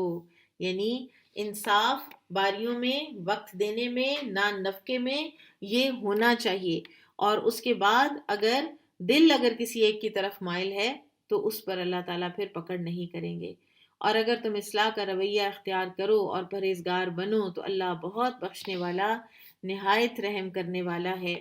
اور اگر وہ دونوں میاں بیوی ایک دوسرے سے الگ ہو جائیں، یعنی حالات ایسے ہو گئے ہیں کہ بالکل بھی نہیں بن پا رہی، بالکل ایک چھت کے نیچے رہ ہی نہیں سک رہے، تو پھر وہ اگر الگ ہو رہے ہیں تو پھر جائز ہے، پھر کوئی ایشو نہیں ہے۔ پھر یہ ایک اور سائیڈ، ایک اور تصویر کا رخ دکھایا جا رہا ہے کہ اگر ایسے ہے نا کہ آپ ذہنی مریض بن رہی ہیں اس بندے کے ساتھ رہتے رہتے، اس کے ٹارچر کو سہتے سہتے، تو پھر کوئی ضرورت نہیں ہے، اللہ تعالیٰ اپنے فضل سے دونوں کو بے نیاز کر دے گا۔ یعنی ایک عورت جو ہے وہ اس لیے ایک ٹارچر برداشت کرتی رہے، ذہنی اور جسمانی اور مالی، صرف اس لیے، اور ایموشنل صرف اس لیے کہ میرا اس کے سوا کون ہے، یا مجھے کون سسٹین کرے گا، یا میرا کون خرچہ اٹھائے گا، تو اتنا زیادہ اپنے آپ کو ٹارچر کرنے کی ضرورت نہیں، یا روز روز کا یہ جھگڑا اور روز روز کی مار کٹائی سے بہتر ہے کہ پھر الگ بھی ہو جائیں، تو اللہ اپنے فضل سے ہر ایک کو دوسرے سے بے نیاز کر دے گا، اور اللہ بڑی وسعت والا، خوب حکمت والا ہے۔ اب دیکھیے کہ ناچاکی ہو، طلاق ہو جائے، تو ہمارے ہاں تو جو لڑکیاں ہیں ان سے تو ہر چیز چھین لی جاتی ہے نا، لیکن اسلام کا طریقہ کیا ہے کہ جو حق مہر، جو تحفے تحائف دیے تھے وہ تو اپنے ساتھ لے کے آتی ہے، تو لہٰذا in the very beginning of divorce اس کو یہ ایشو کوئی نہیں ہوتا کہ میرا بنے گا کیا۔ پھر اسلام کے جو باقی سارے احکامات ہیں جو ایک ہمارا معاشرہ ہے کہ اس کو ایکسیپٹ نہیں کرتا، ورنہ یہ ہے کہ طلاق یافتہ عورت، بیوہ عورت جو ہے اس کی تو فوراً شادی ہو جایا کرتی ہے۔ اسلامی معاشرے میں تو وہ ایسے سنگل عورت کا کانسیپٹ نہیں ہے، تو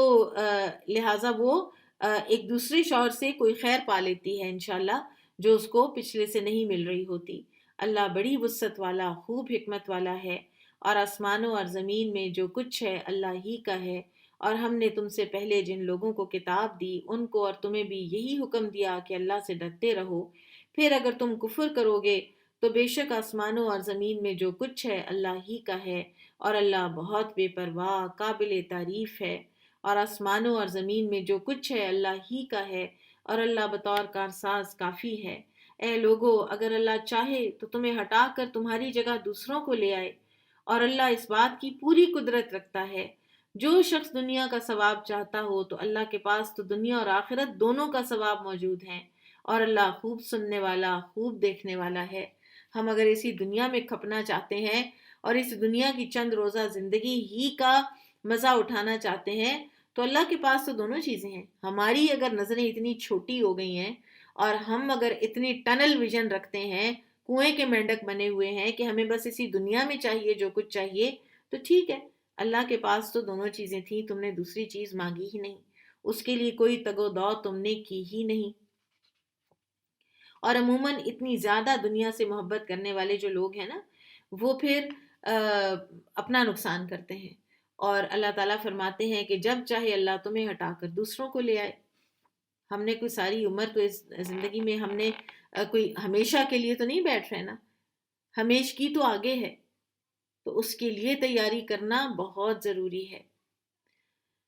یا ایہا الذین آمنوا کونوا قوامین بالقسط شہداء للہ ولو علی انفسکم او الوالدین والاقربین ان یکن غنیا او فقیرا فاللہ اولی بہما. اے لوگو جو ایمان لائے ہو، تم انصاف کے لیے ڈٹ جانے والے اور اللہ کے لیے سچی گواہی دینے والے بن جاؤ، خواہ وہ تمہارے اپنے خلاف یا تمہارے والدین اور رشتہ داروں کے خلاف ہو،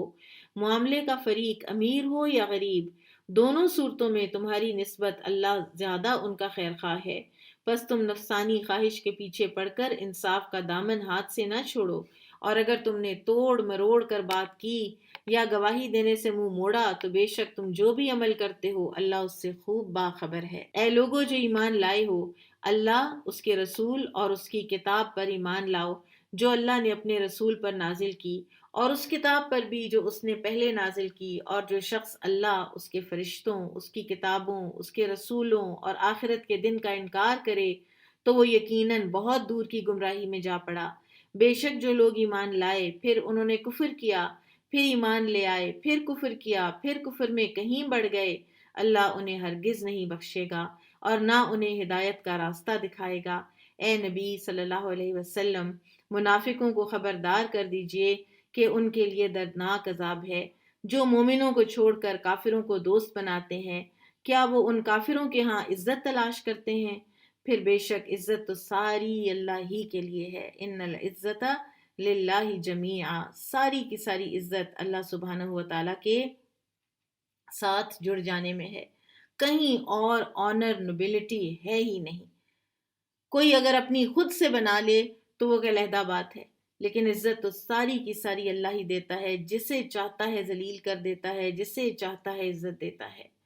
اور اس نے اس کتاب میں تمہارے لیے نازل کیا ہے کہ جب تم سنو کہ اللہ کی آیات کا انکار کیا جا رہا ہو یا ان کا مذاق اڑایا جا رہا ہو تو ان کی مجلس میں نہ بیٹھو. ان مجالس میں نہیں بیٹھنا چاہیے جہاں پر اللہ تعالیٰ کی آیات کا قولن یا فعلن مذاق اڑایا جا رہا ہو، یعنی باتوں سے یا پھر کوئی ایسے کام کیے جا رہے ہوں. جس طرح سے اس دسترخوان پر بیٹھنے سے بھی منع کیا گیا ہے کہ جدھر شراب سرو کی جا رہی ہے، چاہے آپ خود نہیں پی رہے، یہاں تک کہ وہ اس کے علاوہ کسی اور بات میں مشغول ہو جائیں. یعنی ایک مسلمان معاشرے میں اپنے بھائی بند جو ہیں ان سے کٹ آف نہیں ہونا، لیکن جب وہ ڈیفائنٹ ہو کر اللہ کی آیات کا مذاق اڑا رہے ہیں تو پھر ان کے پاس نہیں بیٹھنا، ورنہ تم بھی اس وقت یقیناً انہی جیسے ہوگے. بے شک اللہ منافقوں اور کافروں سب کو جہنم میں جمع کرنے والا ہے. وہ لوگ تمہارے انجام کا انتظار کرتے رہتے ہیں، پھر اگر تمہیں اللہ کی طرف سے فتح حاصل ہو تو وہ کہتے ہیں کیا وہ تمہارے ساتھ نہ تھے، یعنی مال غنیمت حاصل کرنے کے لیے آ جاتے ہیں. اور اگر کافروں کو کچھ غلبہ ملے تو ان سے کہتے ہیں کیا ہم تم پر غالب نہ آنے لگے تھے، اور کیا ہم نے تمہیں مومنوں سے نہیں بچایا. پھر قیامت کے دن اللہ ان کے درمیان فیصلہ کر دے گا، اور اللہ کافروں کو مومنوں کے خلاف ہرگز کوئی راستہ نہیں دے گا. بے شک منافقین اللہ کو دھوکہ دیتے ہیں. سبحان اللہ، اللہ کی پہچان ہی نہیں ہے. سمجھتے ہیں کہ وہ اللہ کو دھوکہ دے سکتے ہیں، مگر حقیقت یہ ہے کہ اللہ نے انہیں دھوکے میں ڈال رکھا ہے. اور جب وہ نماز کے لیے کھڑے ہوتے ہیں تو دل سے نہ چاہتے ہوئے، ان کا دل ہی نہیں چاہ رہا ہوتا نماز کی طرف آنے کو. ہم اپنے آپ کو دیکھیں، ہم اپنے آپ کو چیک کریں کہ نمازیں بھاری تو نہیں ہیں ہم پر. لوگوں کو دکھانے کے لیے کھڑے ہوتے ہیں، جب لوگ دیکھ رہے ہوں تو بڑے خشوع خضوع کے ساتھ پڑھتے ہیں، اور وہ اللہ کو بس تھوڑا ہی یاد کرتے ہیں. یہ کیسے پتہ چلا کہ اللہ کو تھوڑا یاد کرتے ہیں؟ وہ تو دل میں کہیں اور کے اور خیالات ان کے گھوم رہے ہوتے ہیں نا. اس لیے کہ اللہ تعالیٰ علیم بذات الصدور ہے، اس کو پتہ ہے کہ اگر یہ بندہ ریاکاری کے لیے بڑے لمبے رکوع سجدے کر بھی رہا ہے نا، تو اس کے اندر کیا ہے اللہ بڑی اچھی طرح جانتا ہے۔ وہ کفر اور ایمان کے درمیان ڈاواں ڈول ہیں۔ یہ ایک بہت بڑی نشانی ہے منافقت کی، کہ نہ خدا ہی ملا نہ وصال صنم، ادھر کے رہے نہ ادھر کے رہے، نہ پورے اس طرف نہ پورے اس طرف۔ اور اے نبی صلی اللہ علیہ وسلم، جسے اللہ گمراہ کرے آپ اس کے لیے ہرگز کوئی راہ نہیں پائیں گے۔ اے لوگو جو ایمان لائے ہو، مومنوں کو چھوڑ کر کافروں کو دوست نہ بناؤ۔ کیا تم چاہتے ہو کہ اللہ کو اپنے خلاف کارروائی کے لیے کھلی حجت دے دو؟ بے شک منافقین دوزخ کے سب سے نچلے طبقے میں جائیں گے۔ سب سے زیادہ سخت جو عذاب ہے وہ ان لوگوں کو ہوگا کہ جو اسلام کا دعویٰ کرتے ہیں صرف اور صرف اسلام کی کوئی فائدے اٹھانے کے لیے، اور اندر سے وہ پکے کافر ہیں۔ وہ جہنم کے سب سے نچلے طبقے میں ہوں گے، کفار مشرکین سے بھی نیچے، اور وہاں آپ ان کے لیے ہرگز کوئی مددگار نہیں پائیں گے سوائے ان لوگوں کے جنہوں نے توبہ کی اور اپنی اصلاح کر لی اور تھام لیا اللہ کے دین کو اور اپنا دین اللہ کے لیے خالص کر لیا، یعنی منافقت سے توبہ کر لی۔ ایسے لوگ تھے نبی صلی اللہ علیہ وسلم کے زمانے میں بھی، ایسے لوگ تھے کہ جنہوں نے اینڈ میں اپنی منافقت سے توبہ بھی کی تھی۔ تو ایسے لوگ مومنوں کے ساتھ ہوں گے، اور اللہ مومنوں کو جلد بہت بڑا اجر عطا کرے گا۔ اگر تم شکر کرو اور ایمان لے آؤ تو اللہ تمہیں عذاب دے کر کیا کرے گا؟ اللہ تو بالکل ہمیں عذاب نہیں دینا چاہتا، اور اللہ بڑا قدردان خوب جاننے والا ہے۔ ٹھیک ہے، انشاءاللہ آج ہم ادھر تک ہی رکھیں گے۔ الحمدللہ 5واں پارہ ہمارا مکمل ہوا۔ بارک اللہ فیکم۔ اللہ سبحانہ وتعالیٰ آپ کا آنا، بیٹھنا، یہاں پہ قرآن پڑھنا، پڑھانا ہم سب سے قبول فرمائے، ہماری غلطیاں اور کوتاہیاں معاف فرمائے، اور قرآن چونکہ عمل کی کتاب ہے تو ہم اس کو عمل ہی کی نیت سے پڑھنے کے لیے بیٹھیں۔ اللہ تعالیٰ کی رحمتیں اور اللہ تعالیٰ کی جو وعدہ کی ہوئی برکتیں ہیں ان کو سمیٹنے کے لیے بیٹھیں، حاضر دل کے ساتھ بیٹھیں، اور اللہ سے اجر و ثواب اور درجات کی بلندی کی نیت کے ساتھ بیٹھیں، تاکہ ہم ہر خیر اس مہینے میں اس قرآن کے حوالے سے سمیٹنے والے بنیں۔ بارک اللہ فیکم۔ سبحانک اللہم و بحمدک، اشہد ان لا الہ الا انت، استغفرک و اتوب الیک۔ السلام علیکم ورحمۃ اللہ وبرکاتہ۔